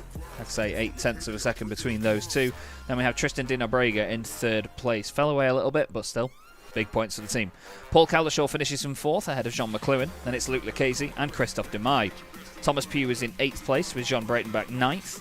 Then it was Ian Stitchbury completing the top 10 and Ryan Ottens in 11th. And Ed, why don't you take it away with the Premier class, mate? Thank you very much, Chaz. And yes, it was Gianni Terhar with a very commanding victory over Tristan Engelstad in the end. The gap did seemingly come down a bit according to the time software, but I'm pretty certain it was Gianni Terhar leading for pretty much the start until the end. His teammate there finishing in second place with Simon Cheshire down in third, rounding out the podium ahead of Jacob Collier. Brilliant stuff on his debut, isn't it, Chaz, to get up there into fourth place in a very competitive grid ahead of Nathan Crook, Matt Hoyland there in sixth, ahead of James Rankin, and then the two Joes, Joe Sparza and Joe Glass, finishing 8th and 9th, with Scott Kostrick rounding out the top 10. Then we have Robin Aston ahead of Alex Fretwell, Javier Talavera, William Alcala ahead of Mehmet Barra-Akas in 15th, with Jamal Gandor 16th, Marcel Breitenbach 17th, and Stephen Donnelly down in 18th place. I believe that is all of the drivers in the Premier class. No, we've got a few more still to go. So there we go. We've got Dave Russell in 19th ahead of Gary Mitchell, Paul Robson, and Hussein Sarikar-Desla, basically classed as a non-finisher on the incident we saw at the very start of the race. Awesome, awesome stuff. Thank you very much, Ed. Just going to change it over now to the Evo class, the third class in the field. And it was Chris Keenan taking the race victory over Rob Mackay. And then Gareth Newton completing the podium. A big, big win there by Chris as well, 8.5 seconds.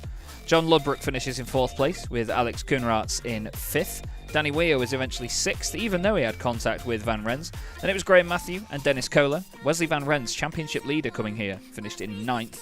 Then it was Owen Seward in 10th. Behind him was Ashley Brooks in 11th with Alex Boniface in 12th. And then Sean Clark and Randy Ayres were the last cars on the lead lap. Stephen Catebread was 15th. Caelan Bartlett was 8 laps down. James Pallett didn't finish the race either. And that is all she wrote from the Evo class. So there's a quick warm-up session going on. Tristan Engelstad is the only car out there at the moment, Ed. And to be honest, it's going to fly by very quickly before they get back out on the circuit. Can you just confirm how long these warm-up sessions are for me, my friend? Can you have a look in the sim? Because 5-minute warm-up. I did wonder whether it was 3 or 5, because I think we've been caught out by a 3-minute one before when we've had a quick break here on Chaz Draycott Media, which we will have just now, everybody. If you just give us maybe a minute or so, Ed and I will just have a quick break, and we'll be back with you for the grid of race 2. We'll see you in a sec.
Hello again, everybody. Chaz Draycott and Ed May here for the Evolution Sim Racing GT3 Championship. Saying that like I actually went anywhere. Just having a quick stretch of my back, in all honesty. Again, going back into Chaz's life story, with the house move and everything at the moment, my back is in pieces with all the desks and bits of office that I've had to move, not to mention the furniture itself as well. So, yeah, had to have a quick stretch there for just a moment. It's always good to have a break between the races, but what a great race that was, everybody, to really start the night off. So much action up and down the order, and we do have a reverse grid to think about as well for this second one. It's the top 12 drivers from that previous race, and there is a mandatory pit stop as well in the second race of the evening. Same format race, just like I say, reverse grid for the top 12.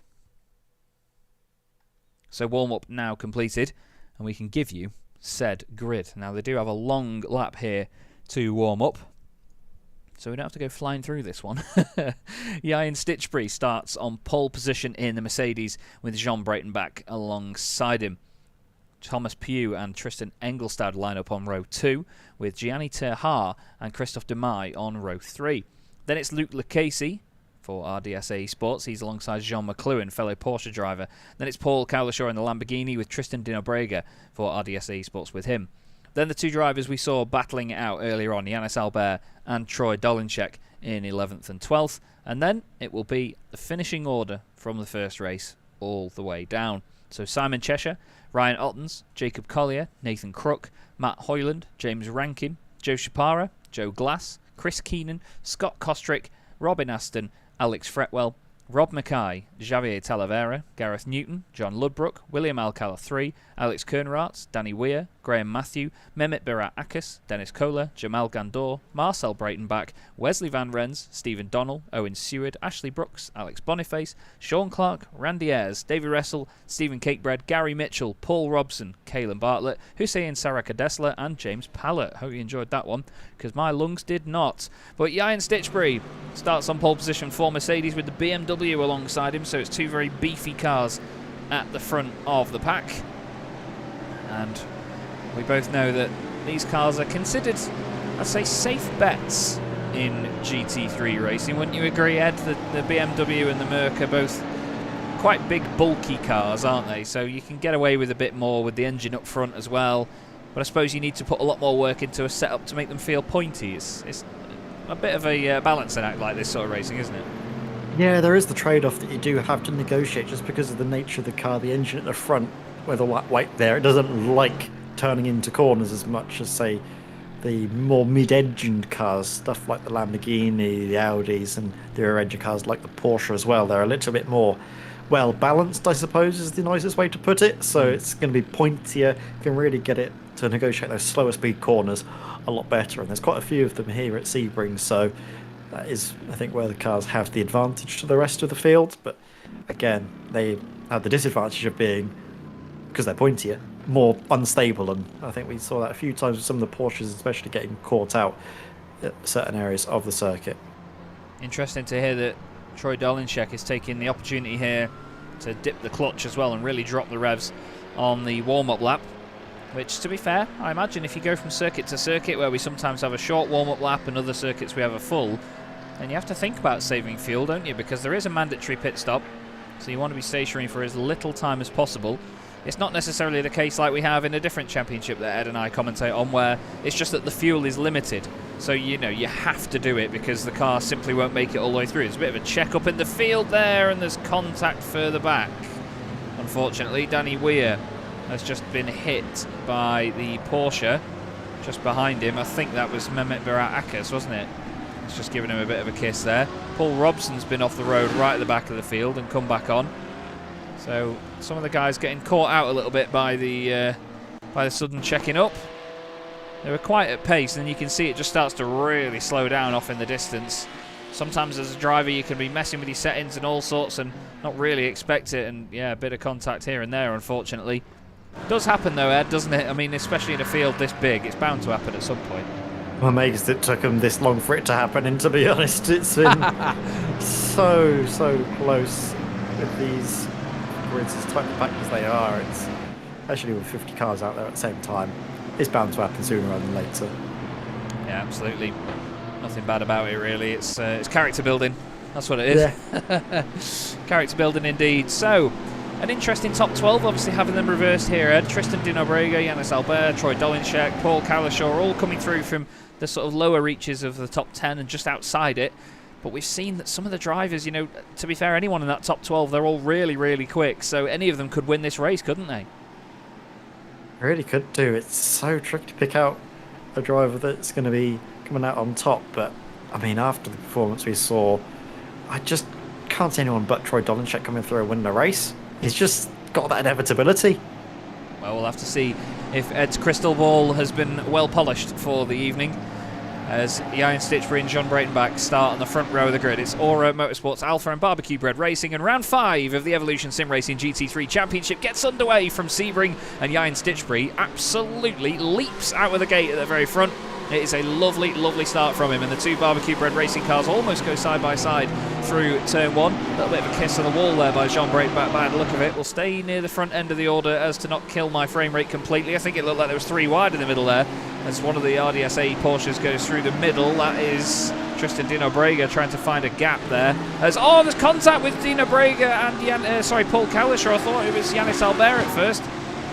Calishaw taps the back of the Porsche, puts him into a spin. He rejoins pretty safely, but he's right amongst it now, Ed. Look at the size of this field. It's great. So amazing. Is it just to see so many cars battling away out on the circuit relatively cleanly, but here we go in towards the hairpin. Another area where we saw drivers come to blows on the opening lap. Look at how light Tristan Di Nobrega is getting onto the brakes there. Really closing up to the rear end of the Mercedes up ahead that he's looking to just blitz on past.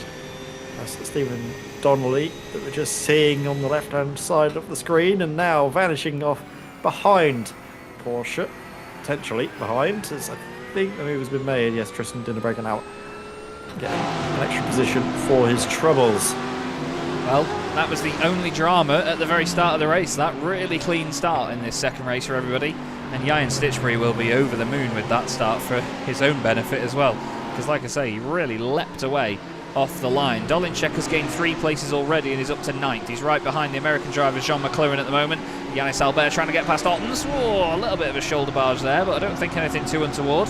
Drivers behind have to take avoiding action. That was Simon Cheshire and Nathan Crook, who unfortunately had Graham Matthew off the road, and multiple cars around William Alcala 3. Tristan Dinnebrager involved in this as well. He's been in there as well. Hopefully nothing based on sort of impatience from Tristan trying to go through. We've seen it before where drivers in sort of the higher classes, if they've had a moment, they've had contact here and there. This is Koenraerts next to Alcala. They've got Dinnebrager behind them. Oh, car off in the background. Oh no, the two Porsches just kiss each other. And then he gets turned by the Mercedes, does Dinnebrager. Yeah, it was. I think it was Dinnebrager that actually initiated the contact to start with. He looked like he got into the rear end of one of the other Porsches there. Lucchese, Ottens and Fretwell have all come into the pits on the first lap here, Ed. So I'm really not sure what happened there. This is Graham Matthews' moment in the Lamborghini. I feel he may get a bit of assistance here. Oh, that's Ashley Brooks down his inside. And I'm not sure if Ashley overdid it or Graham turned in on him there. Ashley's got a mega run, actually. And then...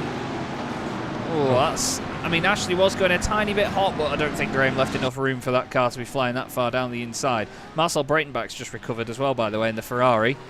And there is, just behind him, Luke Lucchese, who has done his pit stop. It's a full pit stop as well, so... you know, these guys are free to take it whenever. Seems like some of them want to get it out of the way so they can use clean track to their advantage. Yeah, I mean, why not? It seems to make sense, and they have got plenty of clean track up ahead of them, by the looks of things. Only Marcel Breitenbach in front of Luke Lucchese. It's Randy Ayres. Oh no, Randy Just gets a snap at the rear end. The car tries to break away, and that's a big, heavy impact. We said about the Porsches, the strengths it has, but that's one of its weaknesses. When the rear end goes, it is so difficult to try and wrench back under control, and it snaps on you just like that. It's so innocuous. Oh. And then by the time he tries to recover it, just overcorrects a little bit too much. And I think he tries to get the car up and running, but I don't know if he was able to, and I think he's had to take it back into the pits. Sean Clark and Alex Koenraerts have had a coming together here. Oh, dearie me. Just into the back of him through that left-hander. You don't normally see cars make contact there, though, do you? That's a very weird Did he brake? Actually. Oh, he's braking there. Wow. I mean, no disrespect to Sean. I mean, you know, each to their own. You can do what you want on a racetrack, but wow. I don't think it was necessarily a brake check or anything, but it just seemed like a... I mean, it's not normally somewhere you see people brake. Yeah, not quite the Alonso brake check. It was very... it was a different area of the circuit there. It wasn't 9 miles in front like Alonso was. Not anticipating a braking manoeuvre into that corner. No. Say, a different corner. There's actually amazing footage of I think a driver going through this corner here in a Porsche a long time ago. I think maybe 2011. Oh, goodness me, that was a long time ago.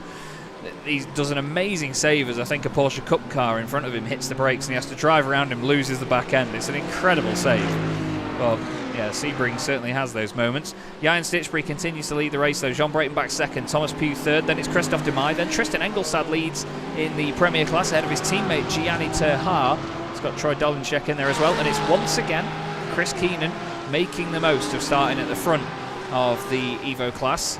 But only 1.4 seconds back is Rob Mackay. Now, don't forget, Ed, Rob at COTA, Circuit of the Americas, had the class lead, didn't he, before he had a disconnect? Or was it his VR headset or something died?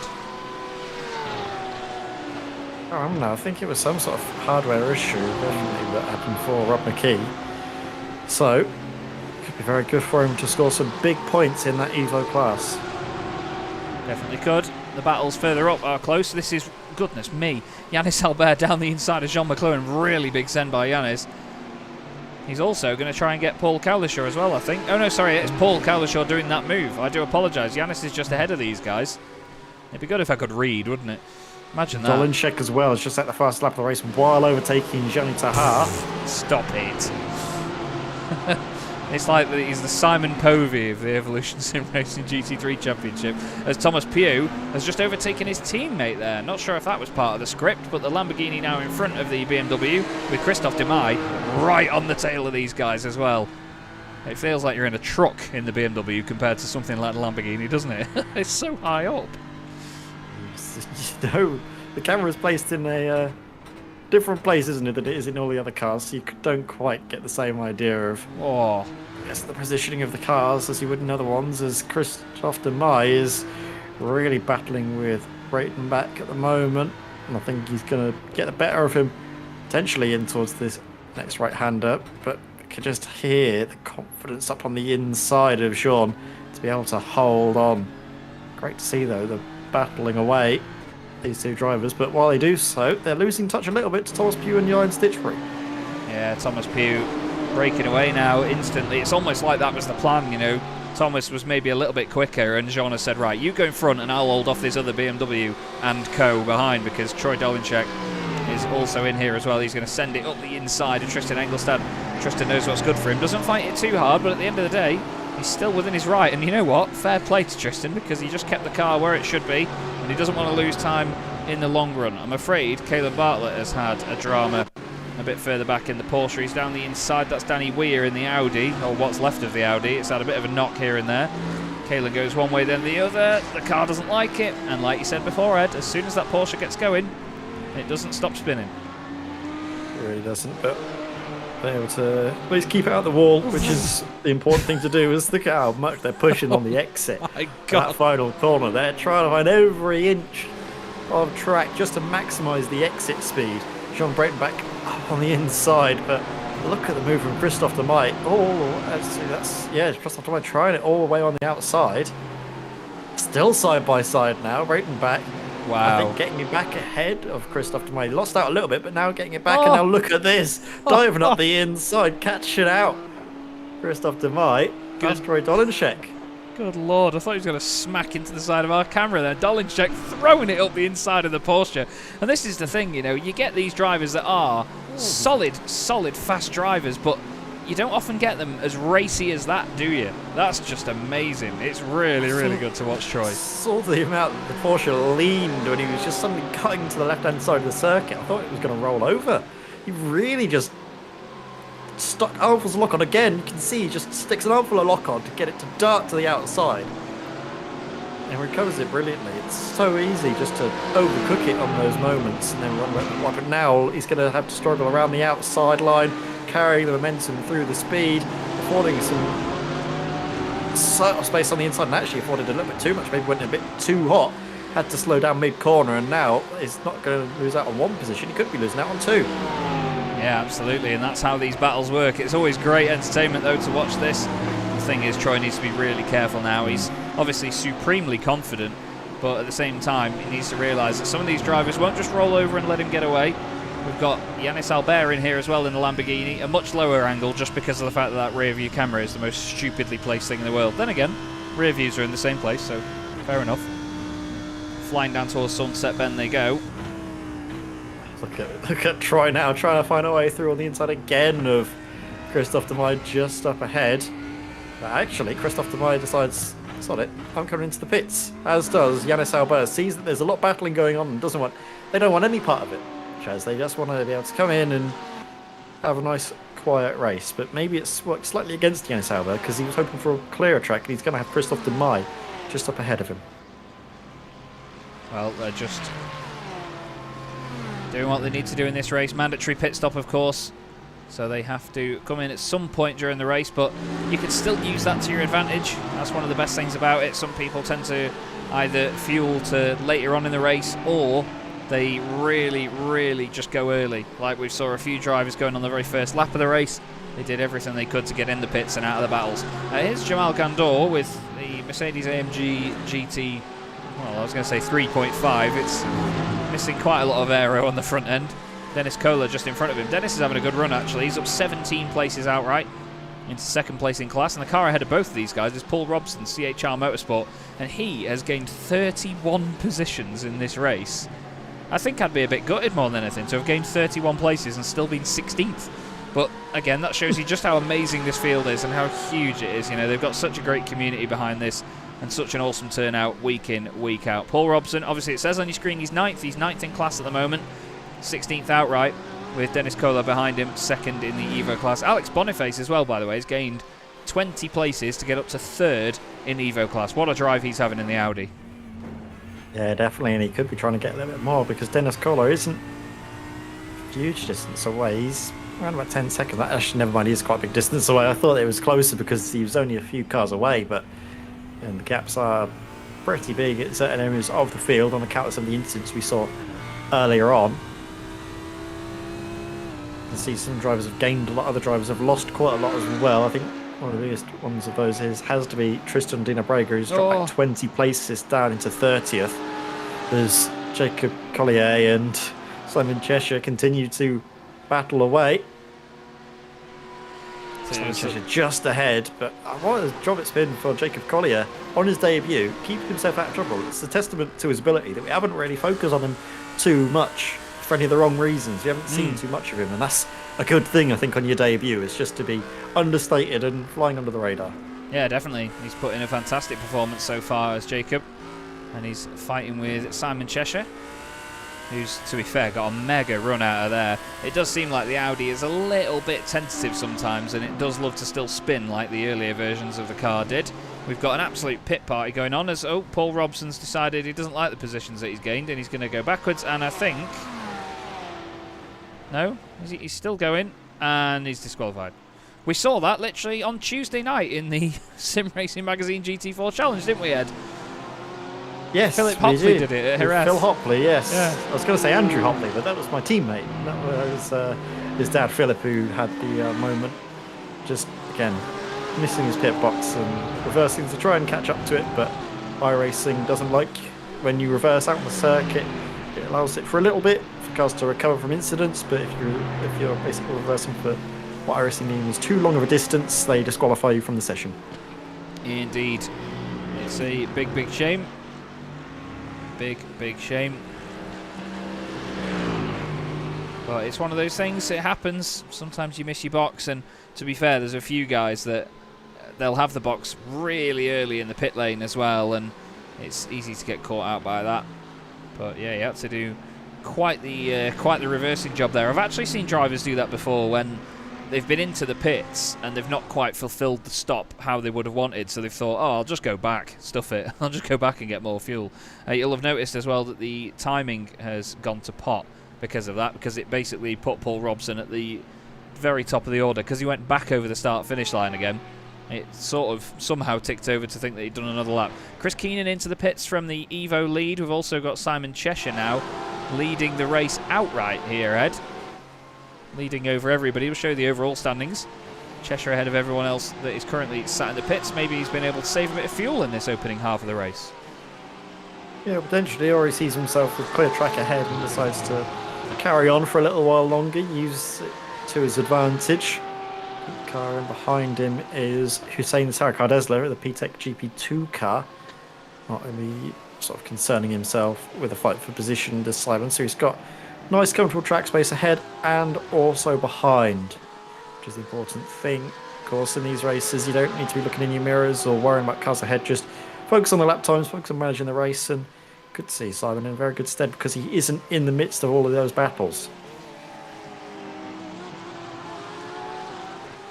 I love watching this Porsche, to be fair.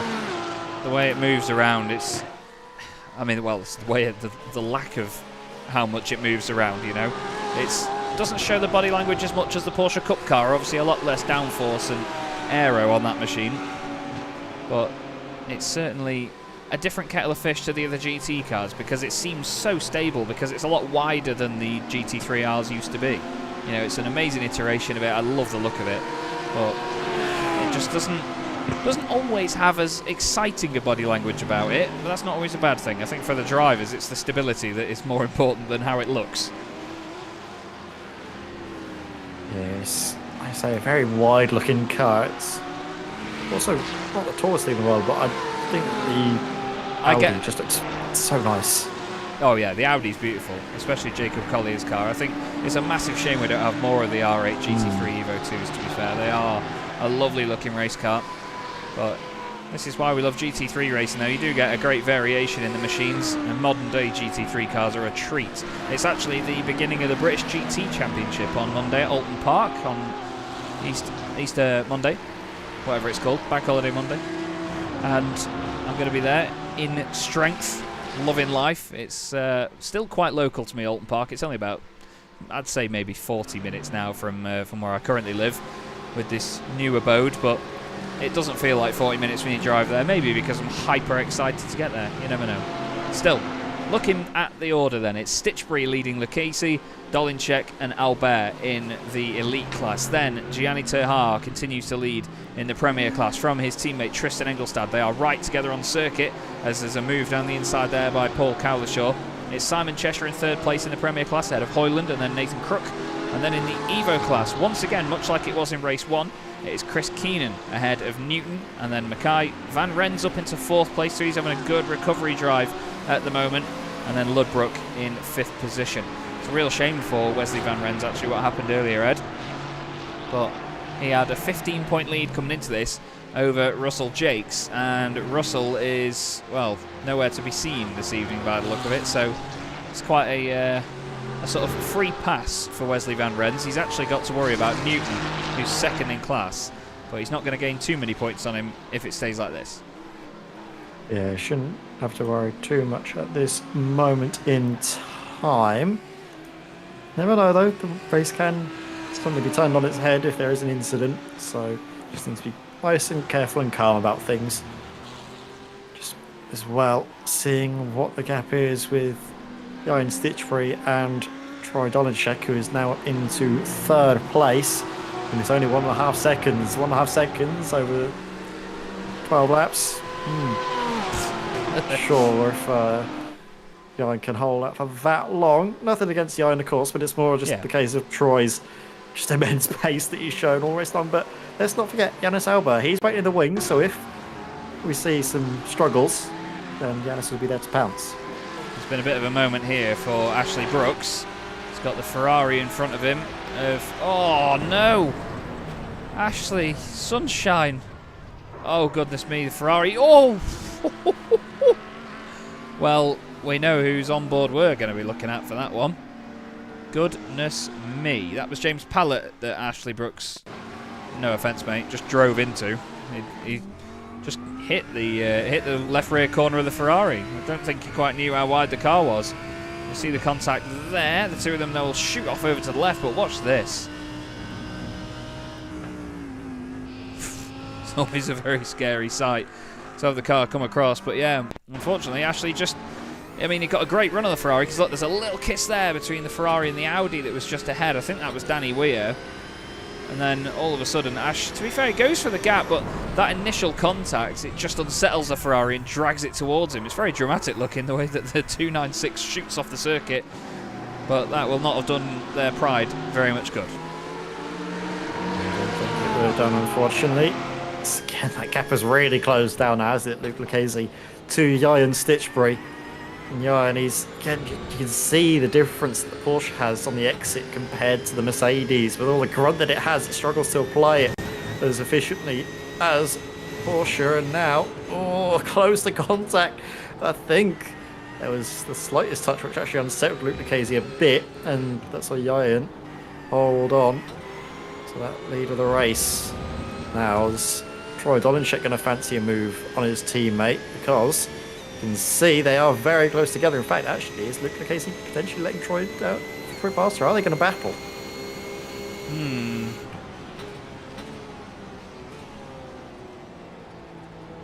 They're just holding it, aren't they? Yeah.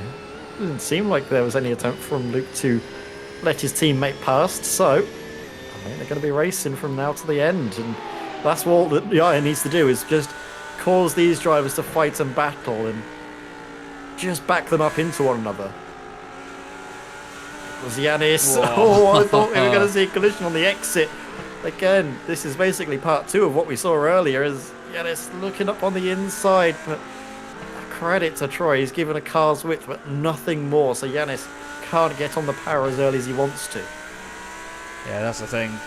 You've got to be so careful, because if you do try and get on the power as early as you can and really upset the guy in front of you and try and launch an attack, you could end up just sort of understeering wide and having that little bit of contact, and that's all that it'll take to upset your race. We saw that just a moment ago with Ashley Brooks. You know, that tiny touch can cause quite the moment, and it was the Ferrari of James Pallett that was off the road with him.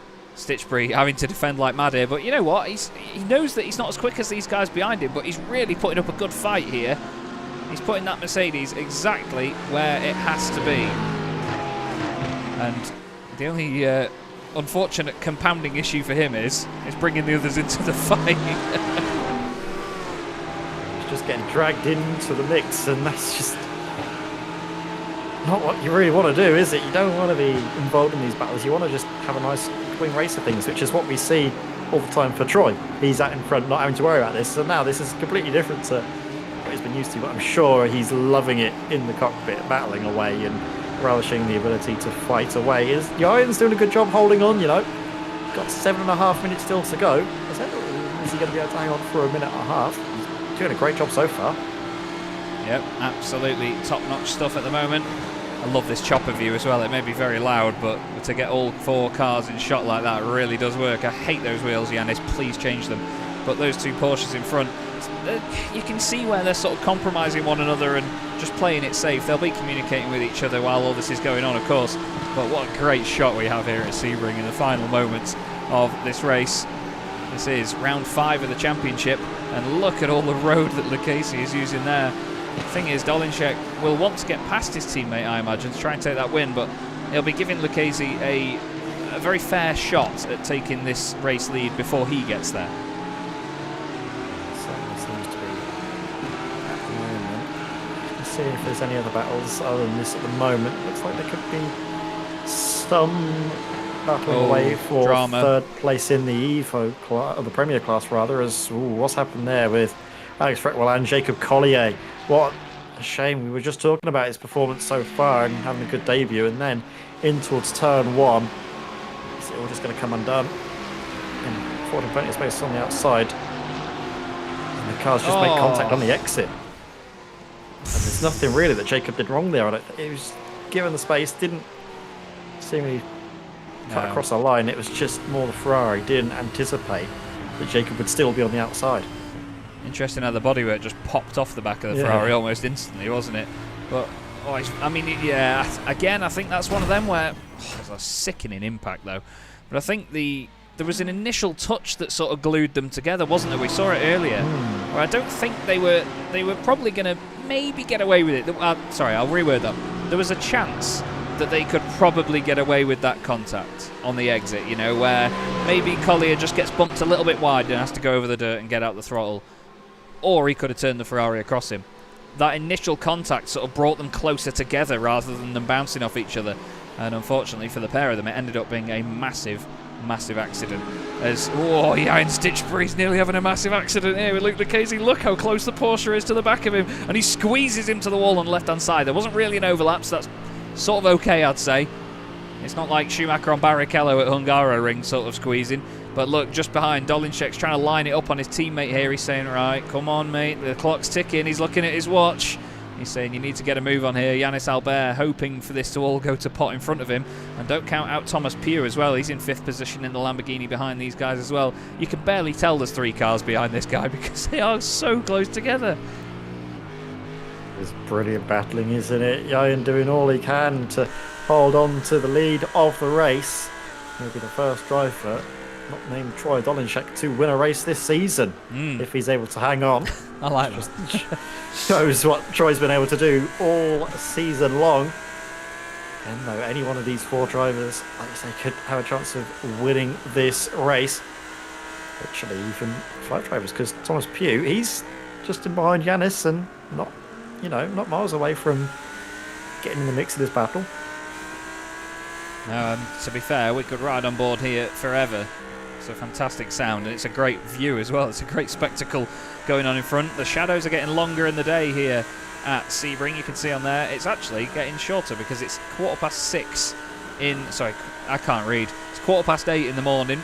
We once again have the air pressure of the sun as down the inside. Lucchese tries it on Stitchbury, runs wide, but there isn't contact. Dolinshek gets held up again from his teammate. Yannis Albert has to back out of this one. This is fantastic racing between this quartet, now quintet, at the front. Yeah, Ian Stitchbury won't be seeing the white flag this lap. He will be seeing it on the next one, so he's got 2 more to go when he crosses the line to hang on from Luke Lucchese and Troy Dolinshek And now I think Troy's going to look up the inside of his teammate, but is he going to be able to get the move done? Are we going to see the two teammates swap positions? No. Troy's going to have to settle for third place for the moment in time. And you can see Yanis Alba weaving around, trying to get the most of the slipstream, seeing if he can get up into this battle and put himself in between the two RDSE esports drivers. No chance this time around. What you're looking at here, everybody, is the battle for the lead with 3 minutes left in round 5 of the Evolution Sim Racing GT3 Championship. Thanks once again to the championship sponsors, AB Designs, Keenan Eco Energy, Medius and Kame. What a great battle we've got going on here with Thomas Pugh trying to get in on this as well in the barbecue bread racing Lamborghini Huracan. Troy Dolinczek still trying everything he can do to sort of maybe unsettle his teammate a little bit. Maybe that's the problem that Luke Lucchese's having here, because he feels a bit of pressure from his teammate behind. They could be having an absolute riot and absolute laughter in this. You never really know. These guys are pushing like crazy. And I tell you what, hats off to Ian Stitchbury, because he's been very consistent this season already in the 4 rounds that we've had. But this defence has been absolutely top drawer, hasn't it? Yeah, he's just going to be hoping he isn't going to get stitched up by these drivers in behind as he's in the middle of this battle, or right at the front of this battle, to be fair. He needs to be careful that these Porsches aren't going to pile into the back of him. He needs to just make himself predictable and make his intentions clear when he's defending. And see, actually, the windscreen wiper of the Porsche going there for a minute there of Luke Lucchese. Maybe getting a little bit of marbles kicked up into the windshield, a little bit of dirt and dust that he's just removed. Get a clear view of the Mercedes that he's been chasing for so long now, and will have to chase for one more lap, or maybe lead another lap, because as you can see, he's trying to position his car in the best position through Sunset Bend. Again, the inside line gets closed off, so he opts for the long way around to actually get the switchback. But again, the car just threatens to swap ends, and now Troy Dolinczek's going to go up the inside. Dolinczek says, right, you've had your chance now, stuff you, I'm off. Let's see what Troy Dolinczek can do then to try and take the race lead on the final lap of the night here at Sebring. What a brilliant race this has been by these guys at the front. Apologies to those further back. Gianni Tahar still leads the Premier class, by the way. Chris Keenan. Casey's going on Dolinczek. Sorry, Chaz. He's having a go. Stitchbury's in the middle of the two of them right now. There's nearly contact as well. The Casey around the outside. He says, all right then, you want to take this to the end? Let's just go. Nearly. I nearly said it. Nearly. Let's they go. are really going for it, though. That is probably what the words are being used I'm in the too excited. DSE esports. You could tell, and so am I, to be fair, Chaz. If it wasn't you, it would be me, because this is You've done that edgy before, as haven't you? seat stuff. I've come very close on a couple of occasions. I've been able to stop myself. I've said fun a couple of times. Yeah, I say I'm mid-sentence, like, oh my word! I nearly dropped a bomb. What was it? F4, Snetterton. F4's at Snetterton. Yeah. Oh. Anyway, I remember it. Burnt into my Stitchbury. brain. What a drive this has been. Cool. Even if he doesn't win this, he can be so proud of himself in the defence. But what an amazing bit of driving this has been by all these guys, because look how close they've been throughout all of it, and they've not had contact at any point. He's actually held on to a really good run out of the corner there over Dolinczek. Nice to see the motion blur doing its thing. All the way through this complex they go. You'd got to expect a big send here by Dolinczek, and he tries it on the brakes down the inside of the Mercedes. He hits the curb, he bobbles a little bit wide. Lucchese's going to say thank you very much. And if these two battle, that could hand it to Stitchbury, because they're not going to get the run on the exit. They make contact, the two teammates, and Yanis Albert says thank you, boys. Thank you very much indeed. Thomas Pugh has that as well. Yanis Albert's got the run on the pair of them. Amazing stuff. And look, Thomas Pugh's got the run on all of them. Can Thomas Pugh go from 5th place to 2nd place in the final corner of the race? Stitchbury's going to be over the moon with that. No, Pugh doesn't make it this time around. The teammates behind make contact again. There's more contact, and around goes Lucchese. Lucchese's off, but what a fantastic drive that was. Yai and Stitchbury take a bow, son. First driver this season that isn't named Troy Dolinczek, as Ed said, to take a win. What a race. Thomas Pugh beats Albert to the line. And that's of all of that, that's the first time all of the season as well that there hasn't been an RDS esports driver on the podium either. Oh my So goodness we've been me. waiting as well. None of the RDS esports drivers that have had such a dominant run of things in this championship so far managed to make it on the podium. My new neighbours are going to hate me. I'm so sorry. Chris Keenan finishes the race with 2 Evo wins tonight. What a drive. And we've got a battle on for second here. What's left of Rob Mackay's Porsche is trying to hold off championship leader coming here, Wesley Van Rens. Oh, where's he going? Oh, Rob, he's run far too deep. He's got no control of the car, but so does Wesley. He runs too wide. And that seals Rob McKee's second place finish rather, as Wesley Van Ren's there settling for second. Oh my word. And Alcala 3 gets in there as well. Well, we've gone from almost swearing live on air to hitting hypersonic notes there, everybody. What a great drive that was by Jan Stitchbury. Pole position to the win. You deserve that, son. That was epic. Epic beyond belief. What great racing that was, Ed. There we go. Just bask in Jan's victory here. Listen to the sound of that V8 roar as he does donuts to celebrate a well-deserved win. Sure, he got the reverse grid pole position, but that does not take away from the monumental effort in those last 10-15 minutes where he was hanging on and just doing everything he could. A very smart race as well, actually, to back up those two RDSE sports drivers into each other. And then we can just see all of that action on the final lap. Let's relive it. Yeah, let's watch this from Thomas Pugh's perspective. And I'm going to stop the music at this point as well, because to be fair, it doesn't deserve music, this, because it's just the most amazing final lap we've watched in ages. So Thomas Pugh's watching the two Porsches ahead of him go for it. Yannis Albert's in there as well. And he's at such a safe distance here, Ed. He really is. And he's just sat, taking his time. And this is one of those things, you know, so many drivers at this point would think, I'm not going to do anything here, you know, I'm just going to sit in fifth and that's that. However, he's still sort of pushing where he needs to, you know. He's putting in the pace to stick with these guys and stay within the range of the fight. At this point, it looks a little bit tame. And then we know at this point that Dolinchek is the car in front, and he's going to go for this one. So what we're going to do is we're going to jump on board with his teammate. Where in earth? Lucchese actually finished 10th in the end. So this is Luke Lucchese. Troy Dolinchek, his teammate, trying to go for the race victory on the final lap. Troy, you can see, look how early he's on the throttle, you know. His mid-corner pace is unreal, isn't it? Oh, good. He's got the confidence just to get on the throttle mid-corner and I guess just bleed in the power. It also helps stabilise the rear a little bit more if you're getting a little bit of drive through those rear tyres, help it hunker down at the back.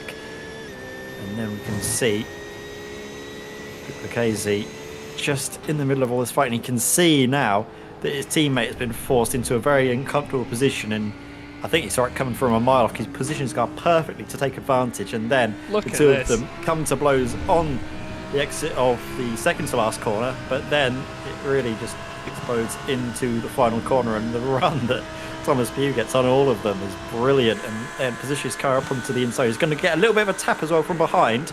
Let's see if we can exit. Ooh, and then here we are. Maybe that gives him the extra kilometre or so that he needed to get the run on Yannis Albert at the line. Those fine margins, it could have been a little bit of a bump from Lucchese that got him that second place. Oh, that's mighty close though between the two Lamborghinis across the line. I mean, look at when they go past the camera here, still flat out. They are almost identical. We'll obviously find out what the gap was at the end, but wow, goodness me, what a fantastic, fantastic race to complete the night. We'll get the music back on and we'll give you some of the results, because that was just a barnstormer. So, right, deep breath, everybody. Here we go. Elite results. There was literally 9 thousandths between Thomas Pugh and Yannis Albert, but Jan Stitchbury sends it for a fantastic victory. Really, really solid win that. Great defending all the way through. Thomas Pugh second, as mentioned, ahead of Yannis Albert. Troy Dolinchek fourth place. So the first race he hasn't won, he's not even on the podium. Jean Breitenbach and John McLuhan fifth and sixth ahead of Christophe Demay, with Paul Cowlishaw in eighth. Then it was Luke Lucchese, classified ninth in class, 10th overall. Tristan Dinabrega just behind. Ed, your turn for the Premier class.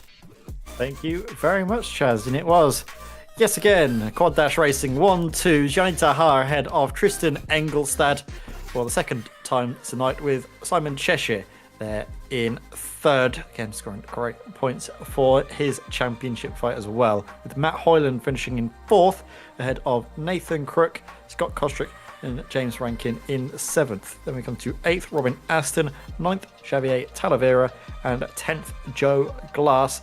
And getting the better of the other Joe Sparza in 11th, with Jamal Gandor 12th, Mehmet Barakakis 13th ahead of William Alcala, Gary Mitchell, Alex Ratwell, Hussein Sarakardesla, and then Jacob Collier 18th, finishing 3 laps down, with the other Premier Class drivers of Stephen Donnelly 9 laps down, Paul Robson, Marcel Breitenbach, and Dave Russell finishing 9, 10, and 15 laps down respectively. And now, Chaz, take it away for the final class of the evening, the Evo class. Chris Keenan takes his second win of the night, and look at how convincing that one is. 22 seconds ahead of Rob Mackay, who holds off Wesley Van Rens with a great battle at the end. John Ludbrook finishes in 4th place with Dennis Kohler in 5th. Then it's Alex Koenraerts and Alex Boniface in 6th and 7th, followed by Owen Seward. He's not been knocked around so much this week as Owen.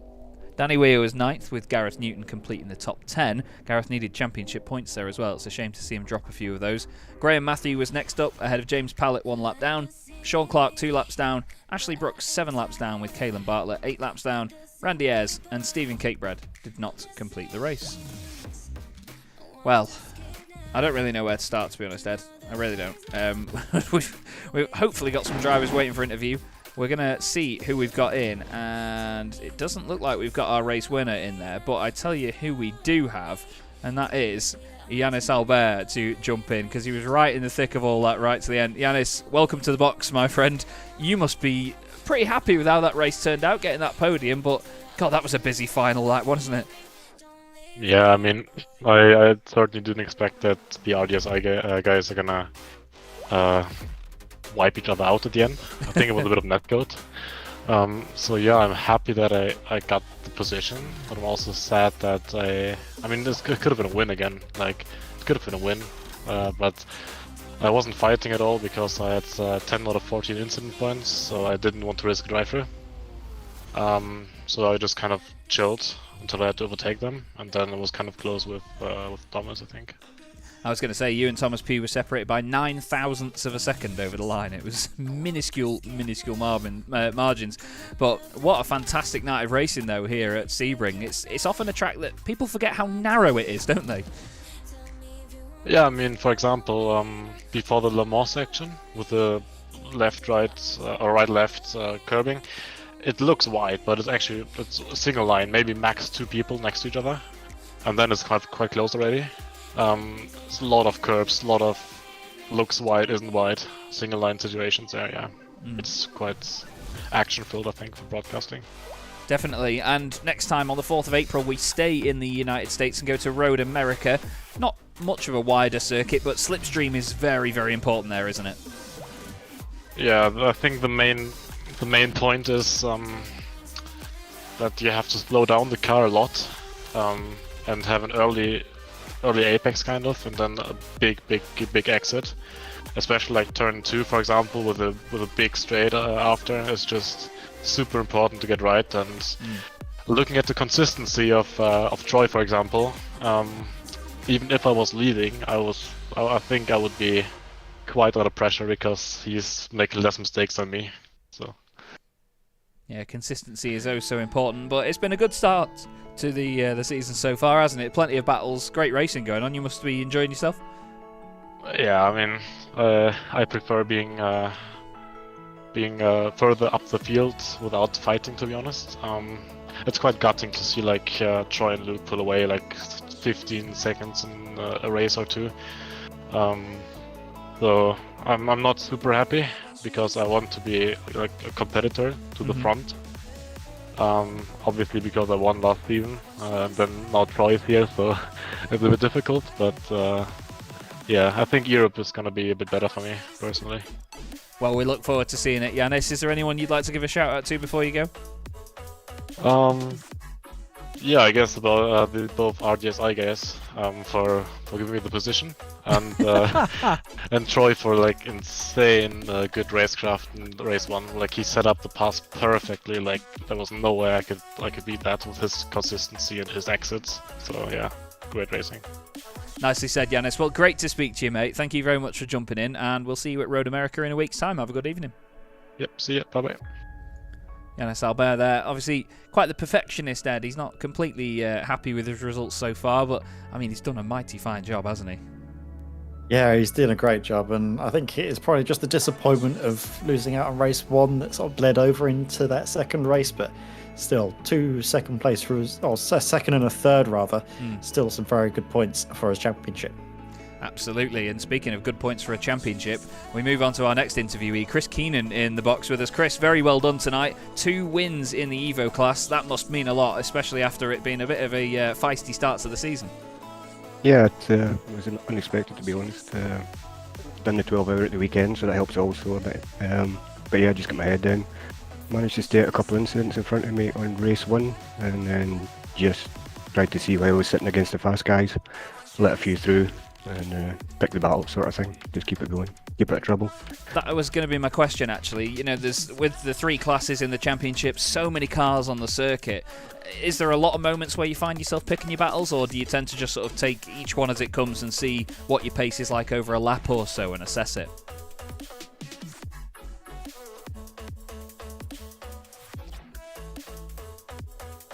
He's lost for words, Ed. Yeah, he's Hey there, Chris? stunned into silence. Oh no. Has Oh, he dear. disconnected or something? Oh Where's he no. gone? We'll pop Chris back for now, and then we'll. Hold on. Oh, Oh, oh, wait, I'm quick. so sorry, Chris. That was bad timing. Go on. Yeah, just kind of look in the mirrors and see what kind of pace they're running. And sometimes I was thinking to let them through, but I kind of dropped them by half a second as well. So it doesn't happen often with me, so I'll take it. Well, 2 wins tonight, mate. A fantastic, fantastic evening for you. We go back to the 1 hour race format in a week's time at Road America. How confident are you going there? Mixed batch there for me. We'll see how it goes. I think he'll be shuffled back to the back again, but you never know. Just keep it going. Some good points from MRC tonight with Simon in the podium as well, I think, twice. So Yeah. we'll take that. We'll take that. Absolutely. Definitely a bigger picture scenario. Is there anyone you'd like to give a quick shout out to while we've got you, Chris?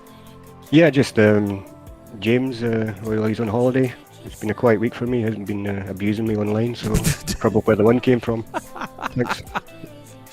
Lovely stuff, Chris. Well, great to speak to you, mate. Well done again, and we'll see you at Road America. Have a good night. Yep. Cheers. Cheers. Chris Keenan there, very realistic about his chances at Road America. Well, no, sorry, not realistic. He's been overly modest, I think, safe to say, Ed. Yeah, I definitely think it's going to be a case of just being a bit modest and understanding that it's still a long way to go in this season. Yeah, it's not going to be defined by here and now, but he's got the idea of the bigger picture in mind, I think. Definitely does. We'll move on to Matt Hoyland, who's going to join us in the commentary box. Matt, welcome to the booth. You must be pretty happy with that second result tonight. I mean, you had to do a lot of work earlier on in the evening, but decent points in race 2, 4th place in class. Yeah, I'm really pleased with that, to be honest. I was trying so hard to try and catch Simon at the end, but I just couldn't. I couldn't go out and get a quick lap together. He had a little bit too much pace over me to be able to do it, but I learned quite a lot in race 1, though. I mean, starting from the back, I made quite a lot of passes, and it allowed me to make a bit better progress in race 2. So yeah, I'm pleased with it overall. I was going to say, when you start from the back like that and have to make your way through the drivers that sometimes you may out-qualify, it teaches you, it's like a live demonstration of where you can sort of fine-tune your racecraft, isn't it? It's like a very high-paced practice session almost. Yeah, definitely. I mean, I don't like starting from the back, but I literally haven't had a chance to get any practice in this car around here. The only running I've done was the 12-hour last week, but that was in the prototypes. So I didn't want to put myself mid-pack and not be 100% sure where I needed to be braking, because I didn't want to be taking anyone out. But yeah, it definitely, in a roundabout way, it definitely paid off for me in second race. Absolutely, and obviously it's all about the bigger picture, but there's 2 different formats of racing going on. Do you prefer one over the other?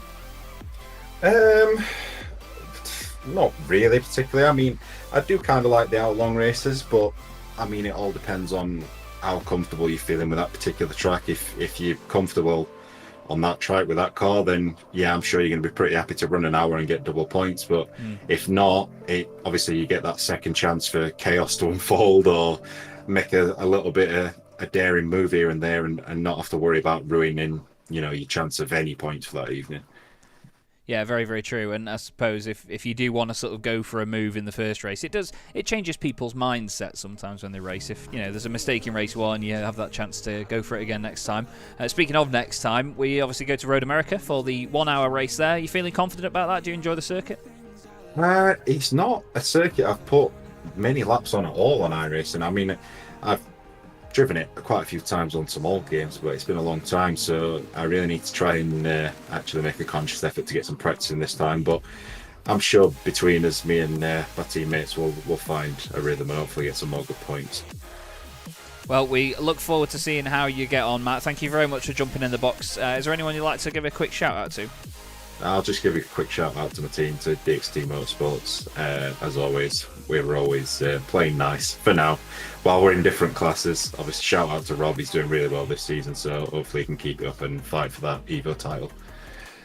Nicely said. Well, great to speak to you, Matt. Thank you very much for your time, and we will see you at Road America. Have a good one. Cheers, guys. Matt Hoyland there giving us a good insight into his evening, Ed. And to be fair, there was a number of drivers, wasn't there? Had a bit of a topsy-turvy night, but a lot of progress by some drivers, gaining sometimes over 30 positions in the races. Yeah, again, it's just because the fields are so big that if you do start from the back, you've got a lot of work to do to get up the order and get some points. But those sorts of drives, they are very, very important. And then you got Matt Hoyland as well, just backing in those solid points as well in the Evo class, not the Evo class, sorry, the Premier class, my mistake. And it's just about getting those points at this early stage of the championship to give yourself an idea of where you're going to be towards the end. And obviously, we've gone through the sort of American part of the season, so I think we go over to Europe, don't we, Chaz, next week? No, Road America next week. Oh, Road America next week, sorry. Gilles Villeneuve the week after, and then we go to a European tour. Hockenheim, Barcelona, Hungaroring, Imola, and Mugello. Can't wait to finish the season at Mugello. I've not actually broadcasted there yet, so I'm very, very excited for that. But that is the end of the broadcast this evening here on Chaz Draycott Media. Thanks once again to the championship sponsors. Thanks to all the drivers for being so entertaining, the organisers for having us, and obviously all the beautiful, beautiful viewers in there as well. I do apologise for nearly swearing and getting too excited earlier on, but it's part of the fun. Thanks once again to you, Ed, as well. It's been an absolute joy. I've been Chaz Draycott here on Chaz Draycott Media for the Evolution Sim Racing GT3 Championship. I'm going to breathe. I'm going to go and apologise to my new next door neighbours, and we'll see you in a week.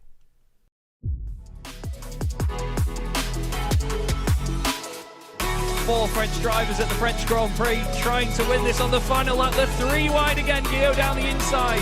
Guillaume moves across. They're both in front of Milan and Pouget. But before you know it, we find ourselves here in the very final race of the competition. And then they see truck racing and they think, this is crazy. You know, these are 5-ton machines, 1,200 horsepower brake. Oh, look at that switchback. Oh, you can look and a drift go out.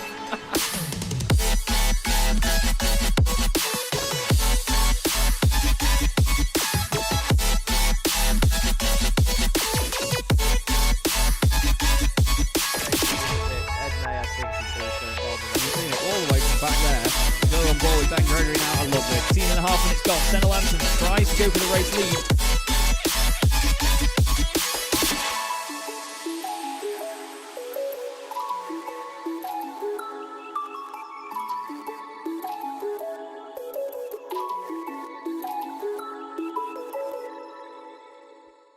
Racing isn't easy, but experiencing it is. iRacing puts you in the driver's seat with the industry's leading sim racing game. Drive on laser scan replicas of the greatest racing circuits from around the world.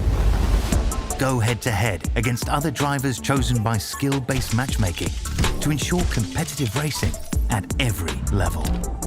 Compete across all your favorite series.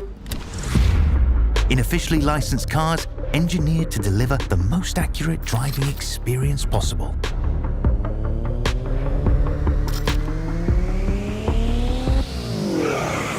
Join a race or host your own with players from across the globe. Race against the computer or in a league with friends. Feel the thrill behind the wheel. Visit iRacing.com.